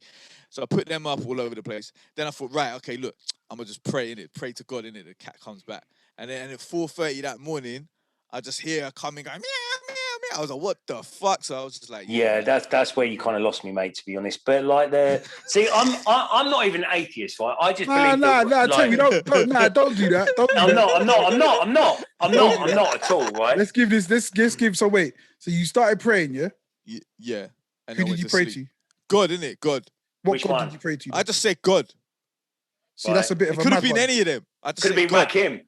It could have been, it could have been Rakim answered me. It could be any of them. Could be any of them. Do you know what I mean? So I don't know which one it was, but someone did.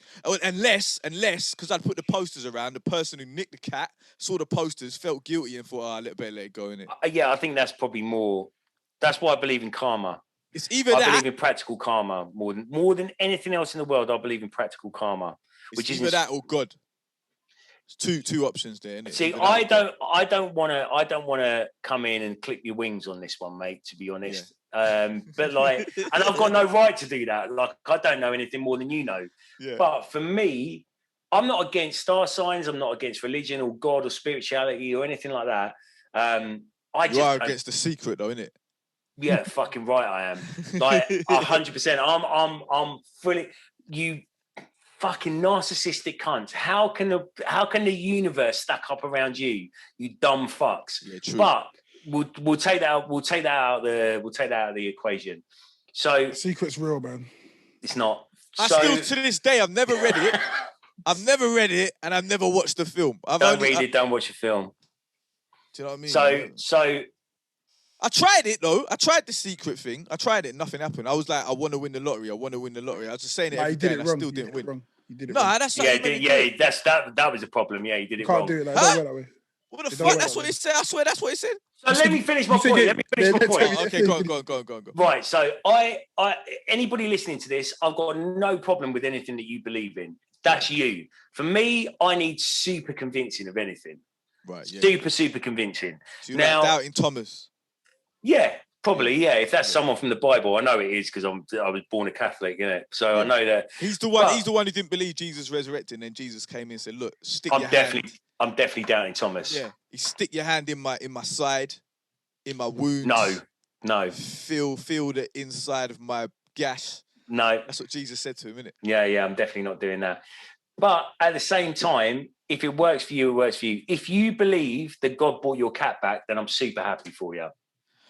Well, I don't know. Maybe he did. Maybe he didn't. Innit? Maybe the cat just felt like coming back. Maybe it was just scared and it was hiding and felt hungry, innit? I definitely think that more so than anything else, that is probably what happened because cats do disappear for days. Yeah. They literally, there's a saying, I'm going out catting because they go out and fuck off for like whatever it is, 2 weeks, 3 weeks, a month. Yeah. Cats come back after 6 months. This guy, I know, his cat came back after 1.5 years. Yeah. They just fuck off and then just come trot back in the door looking for food. Yeah. So our cat went for like 6 months or something. Yeah. Crazy. I've had cats. Someone found it. Yeah. So we thought our cat had died. When I was a kid, we thought our cat had died. Yeah. Had no idea. Walking down the road, like literally like 2 years later, saw the cat. It'd been living at the like 4 houses down for like the last 3 years. Yeah. Who the fuck you? What the fuck? Where did you come from? Are you a ghost? yeah, for real. Ghost cat. More so, I believe in practical karma, right? So you put in those posters out. Someone seeing that poster, going, I've seen that cat somewhere. Going and getting that cat, like going, oh yeah, that's the cat that was in the back garden. Let's wait for it again. Like you weren't in or something like that. And whoever it was put the cat in your front garden again or something like that. Like I believe in practical karma like that. Yeah, maybe. Yeah. Or the secret, innit? Isn't that like the secret? I'm putting the poster, I'm telling the universe I want the cat back and it came back. No, you're telling the neighbourhood that you want the cat back. Go put a poster. The neighbourhood's part of the universe though, innit? Yeah, but put a poster outside your house that says I want a new car and see what happens. No, see, right. Okay, I know this girl. She got given a car. Let me break the secret down to you. Is that like the old chair that you got given in the chair competition? Well, she got given an Audi A3. I said to her, I was like, where'd you get this car? She goes, I got given it. I was like, who gave you a car? She goes, I got a Christian friend. Yeah. So I was like, oh, who's that? And she wouldn't tell me. And I was like, yeah, but I want to know this Christian friend so they can give me a car. Yeah. And then she was like, pretty sure that's not how the secret works either. You didn't pray for it, did you? I was like, so was it a sugar daddy or something? She was like, nah. And she just wouldn't tell me, innit? See, what did she read the secret? I don't know. She's into all them crystals and all that stuff, so maybe who knows? See. Well, I've had my dream house as my screen. Yeah. On my laptop since 2015, I think. I actually have a picture in it where I'm wearing a t-shirt in front of it. Yeah. Before they had sold it. And I still haven't got my house. So I would say that The Secret is not working as well as I think it should. No, but if you have like a dream board, an aspiration board or something like that, and you show that image to yourself every day, surely that's going to inspire you to work a little bit harder or smarter or further or whatever to be able to achieve that goal. Yeah. I would say, okay, so when I was deep into that kind of shit, so this was probably like 2014, 15. It definitely did make a massive difference because what it was. So I used to read Think and Grow Rich all the time. That was written by Napoleon Hill, who was a con man. But there's certain things in the book or certain, I guess, ways of thinking that do help, but they're not. Again, it's not. It's like it's really obvious shit. It's like work hard and you'll get some stuff. Yeah. It's really fucking obvious. But so, again, the people who write these kind of books, right? Do you know how they get rich? By selling cunts like you the book. Yeah. No, 100%. That's literally because I would say like 90% of like the motivation, self-promotion game is that. Yeah. That's what it is. Tony Robbins or whatever his name is. Zig Ziglar. Yeah, all that shit. It's like when I heard the geezer called Zig Ziglar, I was like, nah, I ain't listening to this. Nah, that's a gangster name, man. Your name's but I was just like a zigzag Ziglar. My cousin hollered at me. My cousin hollered at me. He's like, yo, man, come down south and I got this thing to show you, man. So I came down there and I'm thinking, all right, cool. So gone all the way. It took 2 hours to get there. I'm in South London now, Southeast London. And I'm thinking I'm going around there for dinner or something, see his mum or all that kind of stuff. And he put some DVD on and there's some network marketing thing and it's got flipping Zig Ziglar on it. I was like, what the fuck is this? He was like, yeah, so do you want to sign up? I was like, hell, my fucking, what the fuck is this? I was like, nah, bruv, I'm not signing up to some pyramid scheme. So, you know? But that's you know what? Network marketing things are like that. Like this, exactly what 100%. Like, you know, the Herbal Life and the Supernova drink. Like, I can't believe drink.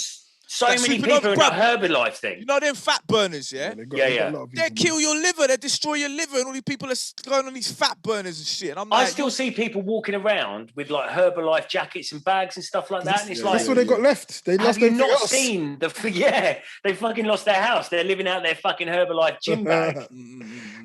But see, that's the thing, yeah, because there's like a certain personality type, which I guess I'm almost there, but I guess the problem with me is I can't be sold on stuff. So that's literally the only reason why I'm not broke now and I've sold my life for all this shit. Because I'm the kind of person that if you tell me some information, I'm like, yo, do this, and I'm like, all right, cool. But in the moment you say to me, all right, listen, yeah, just for a couple of £100, I can get you, this will get, I'm out of it. Yeah, so, for real. But again, here, I'm a hustler, innit? So like, I love to me, I sell dreams, I don't buy them. Yeah, same here. But at the same time, I can see. Yeah, but we don't sell dreams. We sell a palpable we do object. I sell dreams, mate. I sell dreams. In what way? Explain. I sell dreams as in like you can become the best DJ that you can ever become. Studio time, music videos. With me. Yeah. But that's not a dream. That's like that's a dream that people can achieve. Yeah, it's a step. Yeah, exactly. So it's something that people can achieve. It's not like a it's not snake oil. It's not snake oil. No, it's not. It's the thing. The thing is the thing. You got to go with it. But at the same time, I've always understood that that's where the money gets made. Like if everyone's after gold, you sell shovels. That's always been my mindset. So regardless of what I do, I said this the other day, man, I'm gonna get to a bag, like regardless, because that's the way my mind works. But at the same time, I've always been a kind of person because I come from not having much. So when you come from not having much, your mindset is you're trying to get more. And when you're trying to get more, you're in that position. When you're leaning, all someone needs to do is just push you. And you're gonna fall into that. Those are and the motivational game, it's really like the dreamers. I'm a dreamer, innit? So I'm like inherently I'm a dreamer. I'm a hopeful person. Am I a dream? Am I a dreamer? Am I a dream? Am I We're the easiest to manipulate. Yeah. So, I'm a very pessimistic person. Yeah, so you're the worst kind of person. Like you're not going to do.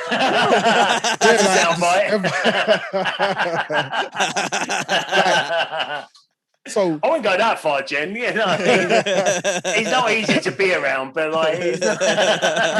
okay. So if you look at, that's why if you look at me, yeah, like if you look at me without Corinne, is just a homeless person, right? Because it doesn't work. You need the A and the B side, yeah. Okay. So Corinne is like, she's like what you would class as, what I would class as what most people are like. Most people, you go to school, you go to college, you go to university, you get a job. You're playing it safe because that's the way things work. That's what you do. You build up till you get to this pot of gold at the end. It's like you work towards that. That's what most sane normal people do.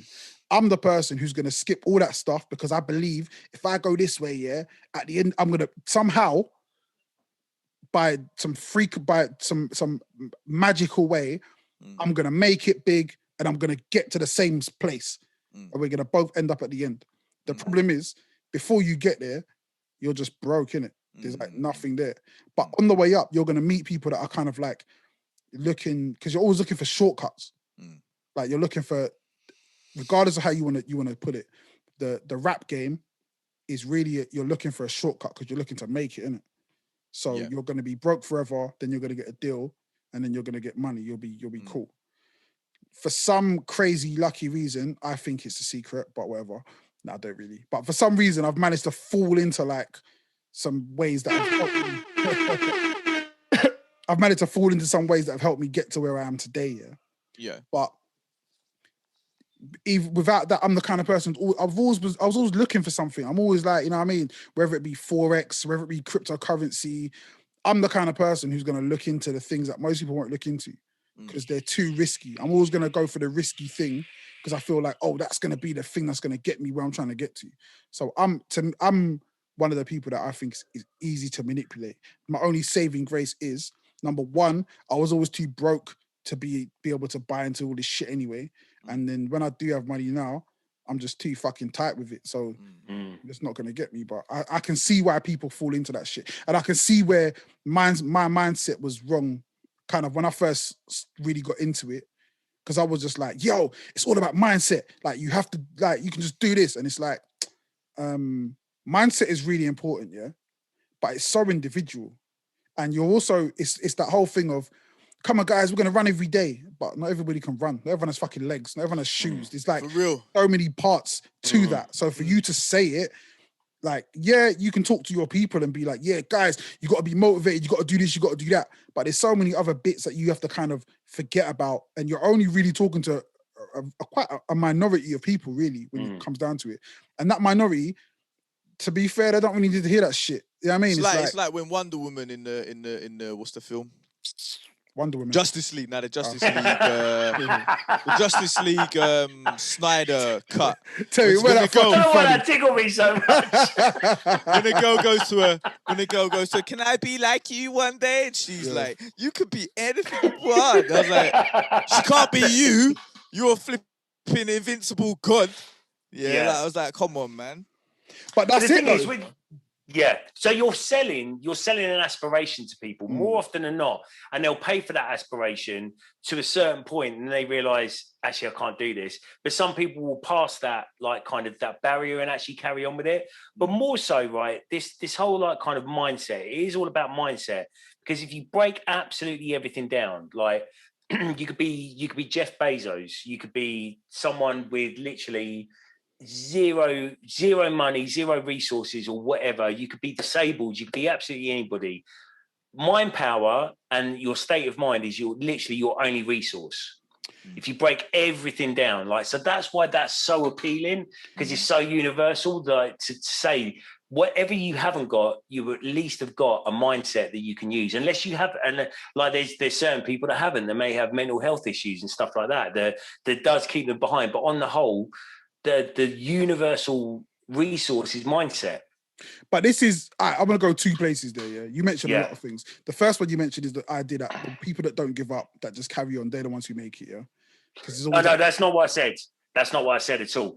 for a certain kind of aspiration, like this. So if there's a certain kind of aspiration that you're being sold by someone, and I'm not saying like universally, if you give up, you're not going to make it, because I don't think that's true.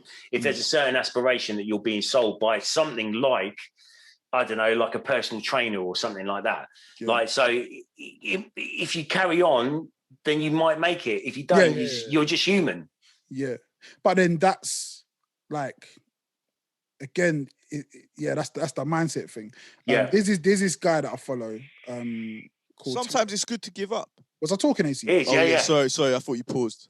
The fuck, man. There's a guy that I follow. That was a question. That's where I was going. Remind us to get back to that point you made earlier about making your children hate themselves as well. That was the end of my sentence. I know a guy called Tyler Saunders, and I was going to stop. No. That's it. Carry on, boys. What film was Wonder Woman in? Wonder Woman. I'm going to be laughing about that for hours. Wait, that reminds me of what was those things called in Gremlins? Mugwise or what? Yeah. There has been shades of the Ricky Gervais show all the way through on a run. I'm proud. I'm truly proud. What were those things in Gremlins called? For those who don't know, there was an episode of the Ricky Gervais podcast where Carl Wilkin says, "What were those things in Gremlins called?" Obviously, they're called fucking Gremlins. But did he mean the Mugwise or did he mean? No, he just meant Gremlins. Gremlins.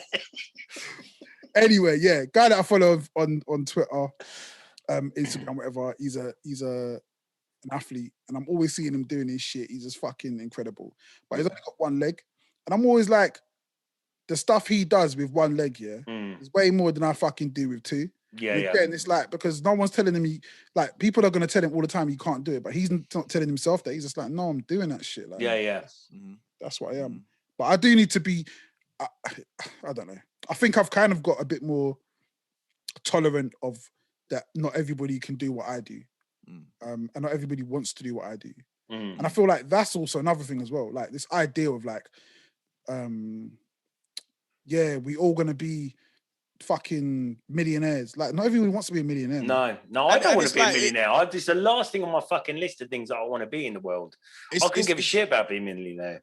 Yeah, like the flipping. Like the conservatives people when they're saying, you can pull yourself up by your bootstraps and all that stuff, but not everyone can, and not everything goes right in people's lives. Things fuck up. Do you know what I mean? And then like a lot of those people that are saying that shit, they're just speaking from their own personal experience, and they're failing to view other people's experiences. That's the entire point. That's where like this idea of whether it's sexism, racism, all this kind of stuff. Not to break it too much down to that again, but like this idea that a white working class person can say, "I pulled myself up by my fucking bootstraps." Why can't you? Because it's two totally different environments. And like, why would you think that this person has the same aspirations as you anyway? Yeah, or even if it's like when I was saying, sometimes it's good to give up. Like, see if you're like doing something and it's just not working at all. That's how I feel about this podcast. Sometimes it's good to quit. That's not good because I've been thinking about it. I mean, sometimes it's good to go do something else that you're going to be better at. Yeah, you know? I've not got a problem like this idea of quitters and losers and all this kind of stuff. That exists in someone else's head more often than not. Like if you quit something, it's because you don't want to do it. Yeah. Why are you living to someone else's aspirations of what you should be doing? Yeah. I see. To me, it's hard for me because number one, I said this the other day, man. People got offended. So I was saying about music. I was like, there are people I started doing music with have quit, and like. Don't quit, man. Like, if you like doing it, just do it. Even if it's not going to be like doing it. No, just like, true. Why would you quit? Yeah. Why? There's no point quitting. And then everyone was like, nah, because this, that, and the third, and some people got bills to pay and blah, blah, blah. Yeah, if they ain't got time, that's a different thing, isn't it? If it's not earning you any money and you need to pay bills, and the other job you do instead is going to take up more of your time, and then at the weekend or in the evenings you just want to rest, you don't want to be recording tunes in the studio or doing whatever. That's fine, isn't it? And that's one scenario, right? But if you're making music and you're having to get your job as well, right? Yeah. And you're making your music and you've got time to do it because it's proven that you have, because you're actually doing it at this moment in time. Yeah. The limitation that you're putting on yourself that it has to be successful is bullshit. It will jade you.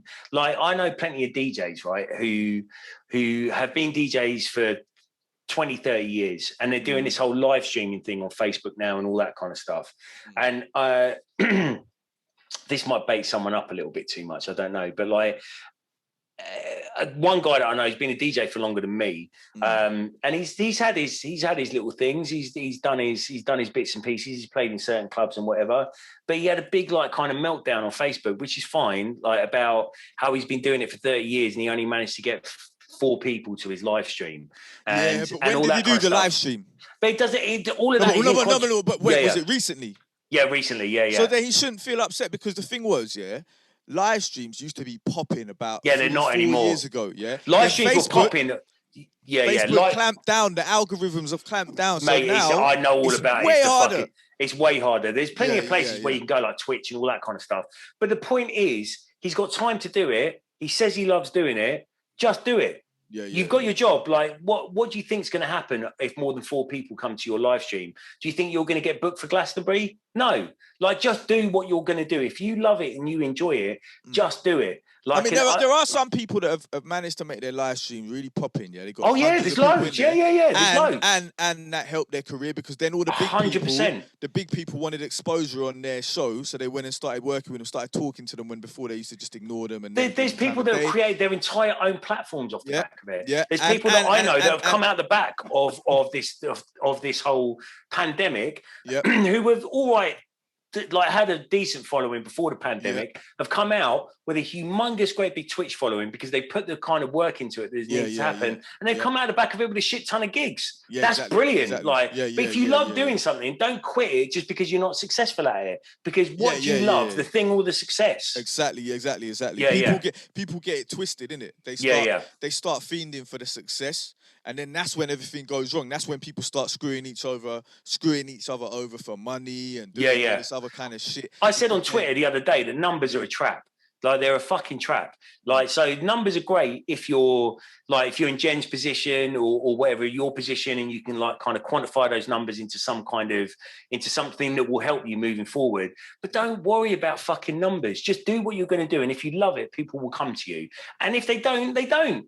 But you're still doing something that you love. What's the problem? Exactly. So, somebody said.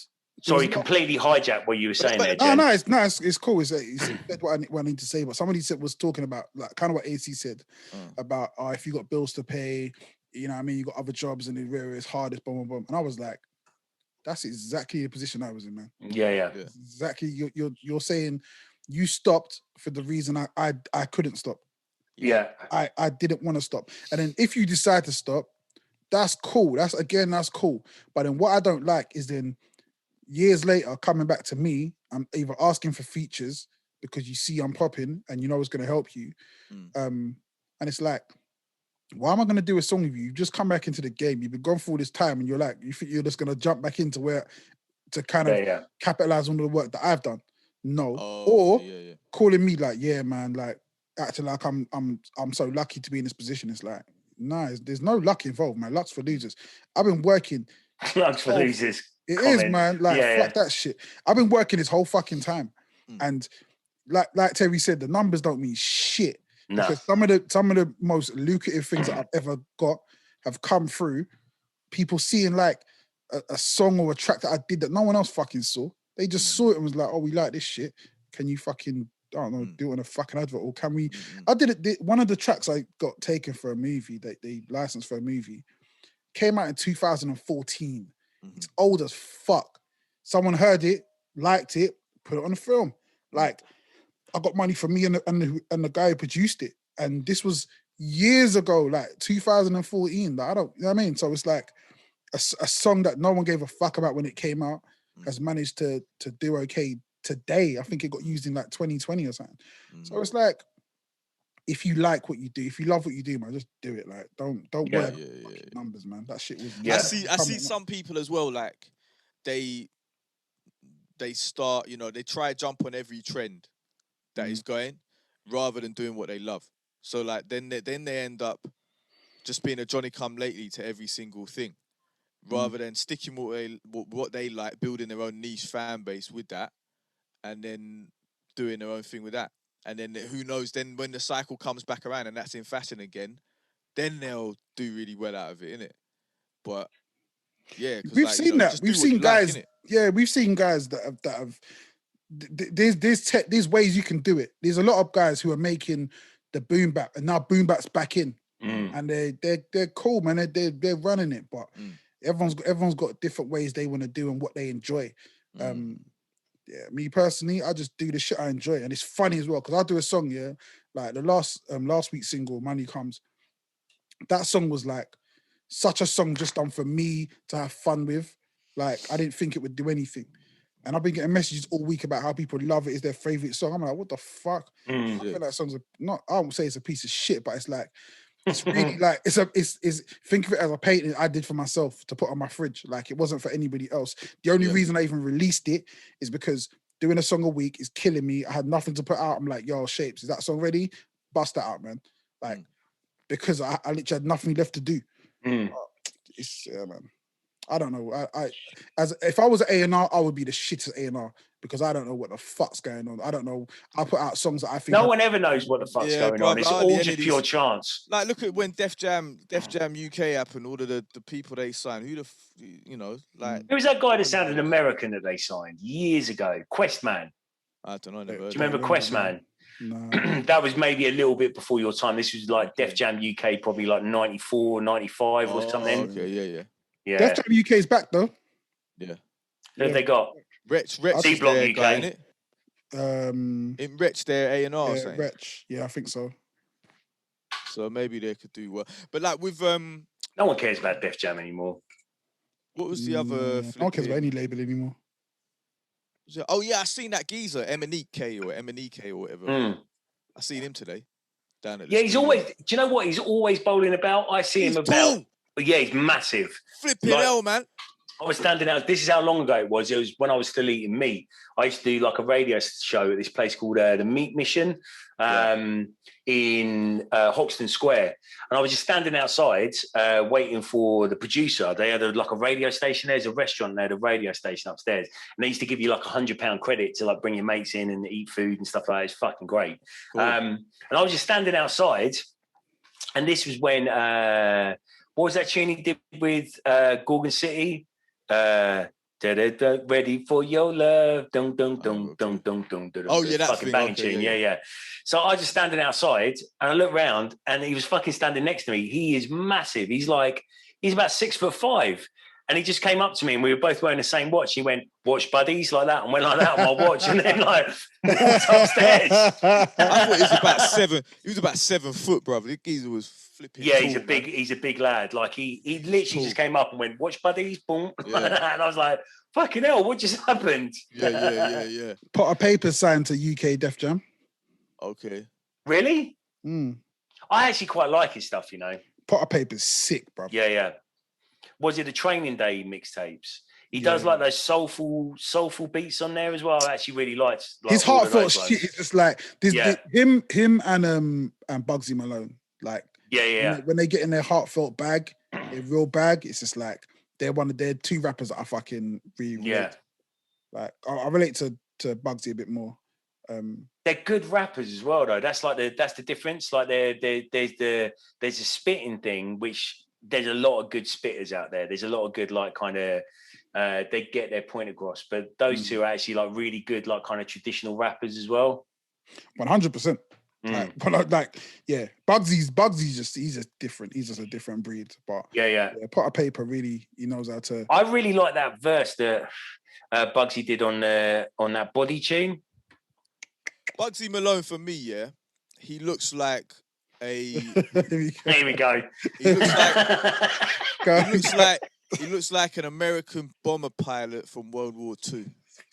That's the vibe. Okay, I don't even know what to say. Yeah, that's the vibe. Oh, you get that? Don't you see that now? No, I've never. I don't think I've ever seen any human apart from an actual bomber fighter from World War II. Like I've never looked at anyone and been like, yeah. Did you see him once in a bomber jacket? I don't know. Maybe. Yeah, I think I just associate him with World War II bombers. Yeah. Oh yeah. God, man. I don't know why. You're different, AC. You really are. I don't know why. That's what I think of when I think of Bugsy Malone, isn't it?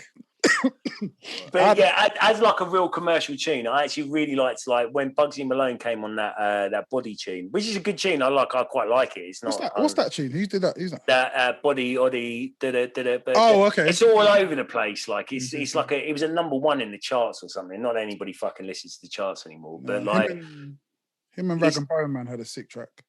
Oh really? Yeah. I think it was on his album. Yeah, it was on Bugsy's last album. Yeah. Rag and Bone Man on the hook. Fucking yeah. I really rate Bugsy. Yeah, man. But I really rate Mist as well. Like I know he's cold, man. He's cold. That one with the what was that? What's the track where they're all in they're racing up and down in the old bangers, up and down like the fuck. I can't pick it out because every single one of his videos he's racing around in something. Yeah, no, he's good. I really like Mist as well. He's one of the first guys that I saw music videos and I was like, oh shit, they're really spending money. Like, they're really doing the fucking 100 grand for a video. Like, that's what it looks like to me. Yeah. I think he had a video out in Dubai and I was like, oh shit, they're not messing around. They got fucking cars, planes, helicopters, all types of shit. Like, they are not messing around. I got no problem with any of the like kind of new generation, like Bugsy and Mist and Pot of Paper really aren't like kind of new generation. But I got no problem with the new generation of music there at all because I actually think quite a lot of them can spit. But who has got a problem with it? Just no one really, but like the old school like kind of hip hop heads going, well, that's not hip hop, and it's like, well, no, it's not. It's rap music. Like it's just music. Yeah. Young Ads did a Grime Daily, Daily Duppy, and like I love the D Block Euro stuff. Yeah, I think it's sick, but I never really heard him. I don't actively listen to it. Like I'm not checking the albums. I kind of give it a one listen, whatever. But I listened to his verse and I was just like, he says some stuff, man. Like he's got some knowledge, and it's good to see. Like, the next generation come through and just kind of put their stamp on stuff. I just think. I just hope that their business side is correct. Yeah. Because the amount of money now is so much higher than it was. Like, 100%. Yeah. These little when we used to speak about Skinny Man getting 100 grand deal, we was like, oh, but no, that's nothing. Like they really need money. They're Central C is talking about turning out 7 figures and shit. Like, and I believe him. Like I rate Central C as well. He's sick. I think they're wicked. Yeah, I think he's wicked. He's cold. I wish I was him. What, really? Why? Turn down that money. Get that money. 7 figures. It's I think someone said he's an industry plant, or he was saying I'm not an industry plant. And I'm just like, all you motherfuckers are industry plants, man. Like, all you motherfuckers are industry plants. What is an industry plant then? An industry plant is someone who has insiders in the industry. Like, people who are putting you on those playlists, people who are putting you on platforms that you couldn't get on your own merit. Right? Surely that's what you want, isn't it? 100%. That's what, but I think this idea, everyone feels like you're getting on your own merit. It's like, not really. Like, yeah, you're good, you're sick, but on your own merit, I checked the other day, Central C was had 3 tracks on the Rap UK playlist. I'm like, you got 3 songs on that fucking playlist. Like, that's crazy. Yeah. So again, if you got 3 tracks on that playlist, you're already that's putting you somewhere else. Yeah. You know what I'm saying? So, and his numbers are already fucking nuts. Like, his numbers are already nuts. That's the thing. You can take yourself to a certain ebb, off your own merits until you get in the headlights of the people who, I don't know, industry insiders or whatever, that will then build you up to the next level. And that's how you get there. I'm sure that's how the music industry works, isn't it? But at the same, but then, with everybody. Like, I've said this before. My playlist placements, I never got my playlist placements because my music was so amazing. I got my playlist placements because I knew people on the inside. That's how I got my playlist placements. Even this last one, I don't know how it got there, and I can't figure out who put it in. But I know it's probably someone who knows me. That's pretty much how everyone gets playlists. There we go. Yeah, it's just the way the industry works. There we go. And the ones who have the most of those, they're the ones who get the biggest. So it's shit, but that's life, isn't it? What are you gonna do? It's not shit. It's just the way it works. I'm not going to have like a big. I'm not going to have a big discussion about it. But the thing is, you've got people within the music industry that are considered tastemakers, right? Yeah, So they're the ones you've got to get on their radar, and then they dictate the taste for things like Spotify or whatever. Or you could just do your own thing, get massive on YouTube, and do that. Like it just is what it is. Like that's the way that the music industry has always been. Like Prince made amazing music. He signed to a record deal. He carried on making amazing music, but was then catapulted to a higher echelon because he was on a big record label. That's exactly the same thing, in my opinion. If he hadn't, then we wouldn't have had Prince. No. Or we wouldn't have known about Prince. Then years later, he wanted to come off those record labels and so on and so forth. It's just the way the industry works. Yeah, it's fucked. Part of the thing that's kind of mad is like, so I have a little playlist that I have for the Hip Hop UK TV thing. So it's a tiny little playlist. I just put music on it that I like or friends of mine. If that playlist was a massive playlist, let's say that playlist had 250,000 or 500,000 followers, it would be done the same way. It would be just me going, oh, that track's sick, I'm gonna put that track on there. But then at the same time, because of I can only look at the people I know. So there's bare people that will get in there that probably wouldn't get in there normally, and bare people that aren't gonna get in there because I just don't know them. Like you need to be in it. I don't want a like vocal drum and bass playlist in it, all the MCs who are doing vocal tunes in it. So I've done that. Like a drum and bars. See, playlist. You're an industry fucking head, bro. No. But what I did, I just made sure I just try to put everyone on there. So just try to get everyone on there, not just certain people that I know or whatever. Just try to get. But that's gonna change though, bro. You can't do that forever. So if you get, bearing in mind, let's say a good playlist, doesn't have more than 100 songs on it, So say a good playlist, it's got like 50 songs. I like to keep my playlist of 50 songs. So I got 50 songs, right? That's 50 spaces. You can't put everyone on there. No. If I call you AC and say, AC, listen, man, I just did this vocal drum and bass tune. Like, yo, put man on there. You're gonna put me on there, bruv. I'm gonna come to your door, innit? Like, that's how it's gonna be. And if you come to my door, I'll shoot you. But I'll put it on there. Yeah, but like, you know what I mean? I'm have a bullet hole in me, but I'm have my track on the playlist. Yeah. That's that's just the way the industry works. He's gonna beat you down with a car dashboard. And the same thing goes, innit? Like I put on my classic hip hop thing, I just put my friends on it, people that I listen to, like. That's the way it's going to be. But that's the way the world works. Must be shit then. My playlist must be shit because it's already got over 100 tunes, isn't it? Well, no, the thing is... No, that's how you win it. The thing is, AC, the potential is there for it to be shit if you're just putting everybody on there. Oh, yeah, no, I'm putting what I consider their best. Like, someone did send me a tune. Why? Why don't you put all the shit stuff on there as well? Because that's not fair. Because otherwise it's going to be shit, innit? Exactly. Like, but I'm not going to persecute someone just because they're not my mate. If they got a good tune, I'm going to put it on there. Well, but the thing is, you don't have to be mates.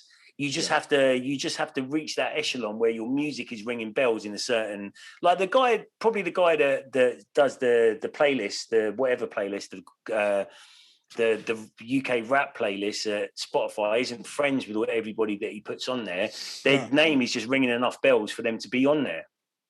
Or they got, you know what I mean? The label can put a bit of pressure. The label got the link. The label got the email. Yeah. Like we can't even find. That is the biggest guardian secret. Doesn't exist. Yeah, it doesn't exist. Who the fuck you give him a bit of money, innit? Trust me, man. See, I know people that have gone from BBC that I had good relationships with, like the playlisters at BBC and the people that like kind of check the records and check the music when it gets sent to the DJs and blah blah blah. They've then gone to Spotify. They've made a big deal with, like it says on their LinkedIn, they've gone from BBC to Spotify, or one of the companies that work with the BBC to do their record picking. And it goes down to the point where their old email addresses don't actually work anymore. Gone. Once you go to Spotify, it must be part of like the kind of fucking contract that you shut down your old Gmail address, or you just don't check it or whatever. Because I've had bounce backs off like their old Gmail addresses, like whatever, John Smith 422 at gmail.com, and he was the guy that was doing the music picking for Mr. Jam. And once he's gone over to, this isn't a real person, but once he's gone over to Spotify, that old email address now gets bounced back. It's not even his Radio 1 address. Like, it's the biggest kept secret in the entire world as to what these email addresses actually are. You can't even hit them up on LinkedIn. Nah. So the real way to do it is like do like the game, innit? No one can turn down a 38 snub, so you just got to go find these people, innit? Do you know how I find out who people are? Gun in their face. Yeah. This is what I do. I'm gonna tell you my little secret. Yeah, this is what I do. Yeah. So what I do is I know somebody who's involved with the Grime Showdown or Shutdown playlist. Yeah. The only reason I know that is because I see what artists are on there who don't belong there, and I see what their links are to who, and I just join the dots. Like, all right, okay, that shouldn't be. So you've got a link with somebody, and if I know you two know each other, so you both shouldn't be on the playlist like that. So I can see like, yeah, that's the way things are. But if I knew for certain like who the people were, payola would exist, man. Because you're not saying if you say to somebody, listen, I'm gonna give you $1,000, put me on the number 1 spot for fucking 2 weeks, and then you can move me to wherever on it. But like, put me on there, keep me on that playlist give me 6 weeks on that playlist. I'll give you $1,000. That, to me, that's fucking worth it. Like, easily worth it. For the number 1 spot, make it $1.50, man. Like, because number 1, you're gonna be getting the numbers, man. If you're on a number 1 spot, that is numbers. Like, you're talking some serious amounts. And then if you can do that for the rest of the year, come on, man, $1,000 every 6 weeks. By the end of the year, if that's going towards 1 album, my album is killing it. If I put, I don't know, man, fucking, let's do the maths quickly. I did 5 tracks for the year, yeah? And every single one of my 5 tracks at one point had a number 1 spot on the playlist. Come on, man.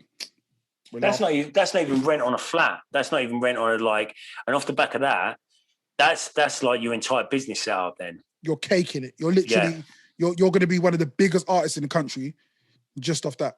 Like, come on, man. Anyone listening who wants to make some easy money here, hit me up, man. Put me on a fucking playlist. Stop playing.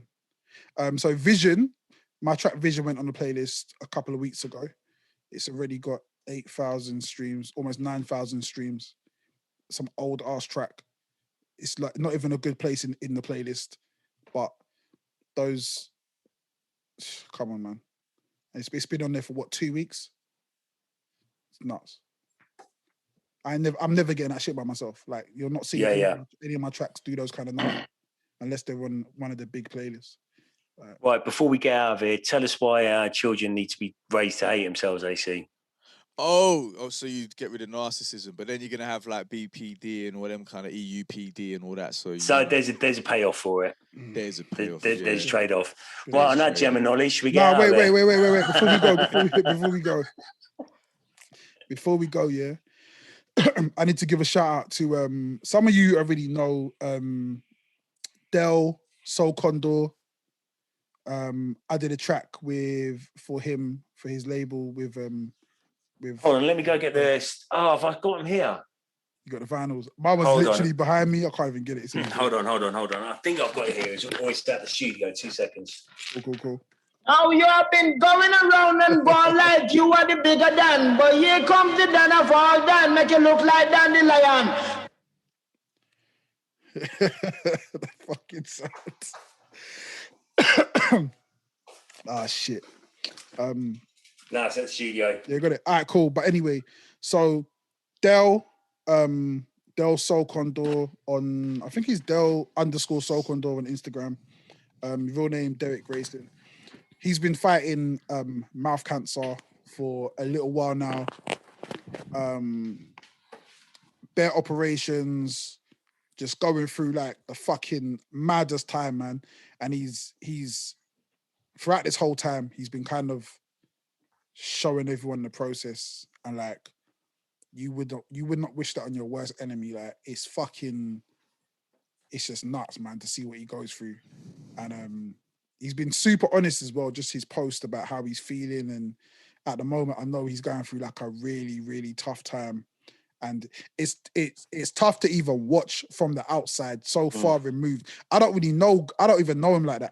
I know him because I just saw a post saying basically, I'm going through cancer treatment. I'm gonna have to sell all my records. He's a vinyl collector. He's got thousands of vinyls. So he was gonna have to sell his vinyls to help pay for his treatment. I just saw a post and was like, what can I do to help? They were like, we're gonna do a track to raise some money. I'm like, bro, send me the verse. Send me the beat. Send me the beat. I did the verse same day. Track was sick. Tracks come out anyway. That done all that. They've now started doing other tracks as well. Got a little label to kind of help that. But he's just a fucking good guy, man. Like over this time, I've just obviously been following his story since I did that song, and just kind of seeing what he's going through. So I just want to give a shout out to him, man. Like the support is always there. Again, man, there's not much that we can do from the vantage point or position that we're in. But you can buy his vinyl. Yeah, man, the vinyl's out. Yeah. Hold up, it's called Save the Wax. I bought 2 copies, do little juggles with it and everything. It's banging tune. What I'll do is I will put a link in the description on the video, on the YouTube video. And I know I say I'm going to do that every time, and I'll never do it. I never put no links to anything because half the time I'm just like, I can't be fucking bothered. But for this, shit is important. So we're definitely going to do that. Yeah. If you can, please just leave him a message and just, you know what I mean, say, keep your head up, bro. And just let him know that, you know what I mean? He's got our support for whatever that means. We are here trying to support as best we can. Yeah. So big up. Wicked artwork, wicked tune. Comes in a real nice package. Like if you're a vinyl collector, which I've lacked off my vinyl collecting, I'll pick up little bits and pieces, but this is like, it's definitely a must-have for your collection. Banging tune as well. So definitely go buy it. If there's other stuff that's on the site to buy as well, I'm going to go check after this, but definitely grab it up because it's all for a good cause, isn't it? Yeah, man. I know there's a few other bits and pieces that they put out now. So yeah, there's some other stuff you can go grab as well. Nice. But yeah, man. So love to you, Del. Love, brother. Just, man, hold your head, man. Hold your head. We're here for you. Sick. Should we get the fuck out of it then? Yeah, I had a pizza delivered at about an hour ago. Did it come? Fucking cold as fuck now. Oh, why didn't you eat it? Because I'm a professional AC. I don't eat on the fucking podcast. Yeah, you haven't got any biscuits. You eat all your biscuits before. Normally you have a fucking 4-course meal. They're there, but the thing was today at the studio, yeah, I had a Twinkie, I had Hobnobs on the way there when I was driving in the car. I had 4 cups of tea and 2 of them had sugar in, and then I had a Kit Kat, chunky bar, and then I just thought I've overdone the sugar today, innit? And then I had barbecue sauce. Me and Shaudo went to get some food. What are you doing with Shaudo, man? What are you doing with Shaudo? I saw the post earlier. We was in this studio, innit, and we were just like doing some stuff, innit? Okay. Stuff, man. Yeah. We can't talk about it. But if you go to the How You Doing Mate podcast Twitter page, we retweeted the photo of them too. Like, a lot of people are doing a lot of things without me. That's what I'm saying. I'm just trying to point out. No. But if you give your CV to me, like I said, then next year you could be doing them things too. Yeah, I know. I can't help but think it's a boy that cried wolf situation with you, Jen. It's been so long when like you haven't wanted to do anything and you've just stayed in your flat and absolutely refused any invite from anybody, you cannot be pissed off. Terry, you can't say that. Terry, you can't say that. But other people can say that shit. You can't fucking say that. Because every time you say, yo, come do something, I'll fucking... Yeah, that's true. Yeah, that's true. You can't say that. So I just see the remnants of everybody else's broken hearts that you leave in a fucking trail behind you. I've obviously got special like dispensation, but the amount of hearts you've broken over the years, mate, you can't really be that angry about it. AC can't say that shit either, because AC's on the fucking list of like people that answer the phone to. There's not many people that are on that fucking list. That's you hardly answer the phone to me. Shut up! You talking about, bro? I can't even remember the last time I haven't picked up a call from you. Like unless I'm proper busy. Like there's literally 5 people on that fucking list, and you're one of them. So that can, you know what I mean? You can't say that. You need to beg. You need to beg it a bit more, and then I'll know. You need to beg it a little bit more. Nah, that's true. I'll tell you what though. Like, I'm not like I need to call people more. See, that's the problem. Because I'm always just like expecting people to call me, and then when they call me, I don't pick up. But I need to like change that and actually start phoning people and be like, what's going on? How you doing? Social media is not good enough, man. Social media is just like, you know what I mean? You don't really get all the ins and outs of social media. So I need to. There's certain people that I want to talk to all the time, but I just don't want to have conversations with. Like there's, you know when you know that you're going to be on the phone for 2.5 hours with someone listening to them talk, but I love them to death. Yeah. There's a few people like that. And I'm just like, if they call me, I don't pick up unless I know I got a free day. Yeah. Because I know it's going to go on for time. And I don't pick up unless I know I'm just about to get on a train where I can go, I'm going to a top. Like that. Yeah. But yeah, on that note, man. Mac, love you really. I think it cut perfectly there, so we didn't even get the name. I like that. Don't have to edit those shit. But yo, guys, stay blessed. I hope everybody listening has a blessed week. As always, please subscribe to the podcast on on iTunes and on Spotify. Please subscribe on YouTube. Please share the content. I don't know why you would share this shit, to be fair. No, I don't. I don't even fucking share it. Don't share it, actually, man. Just keep it to yourself. But I will say this, man. Somebody, who was it? I think it's Tiz, man. He said this is like his top 3 podcast, man. Nice. And I was like, shit. Big up Tiz, big up Dead Bonsai, big up everybody else that listens. Nothing but love, man, to our supporters. It's appreciated, man. But y'all guys have a blessed week, and we'll see you next week. Peace.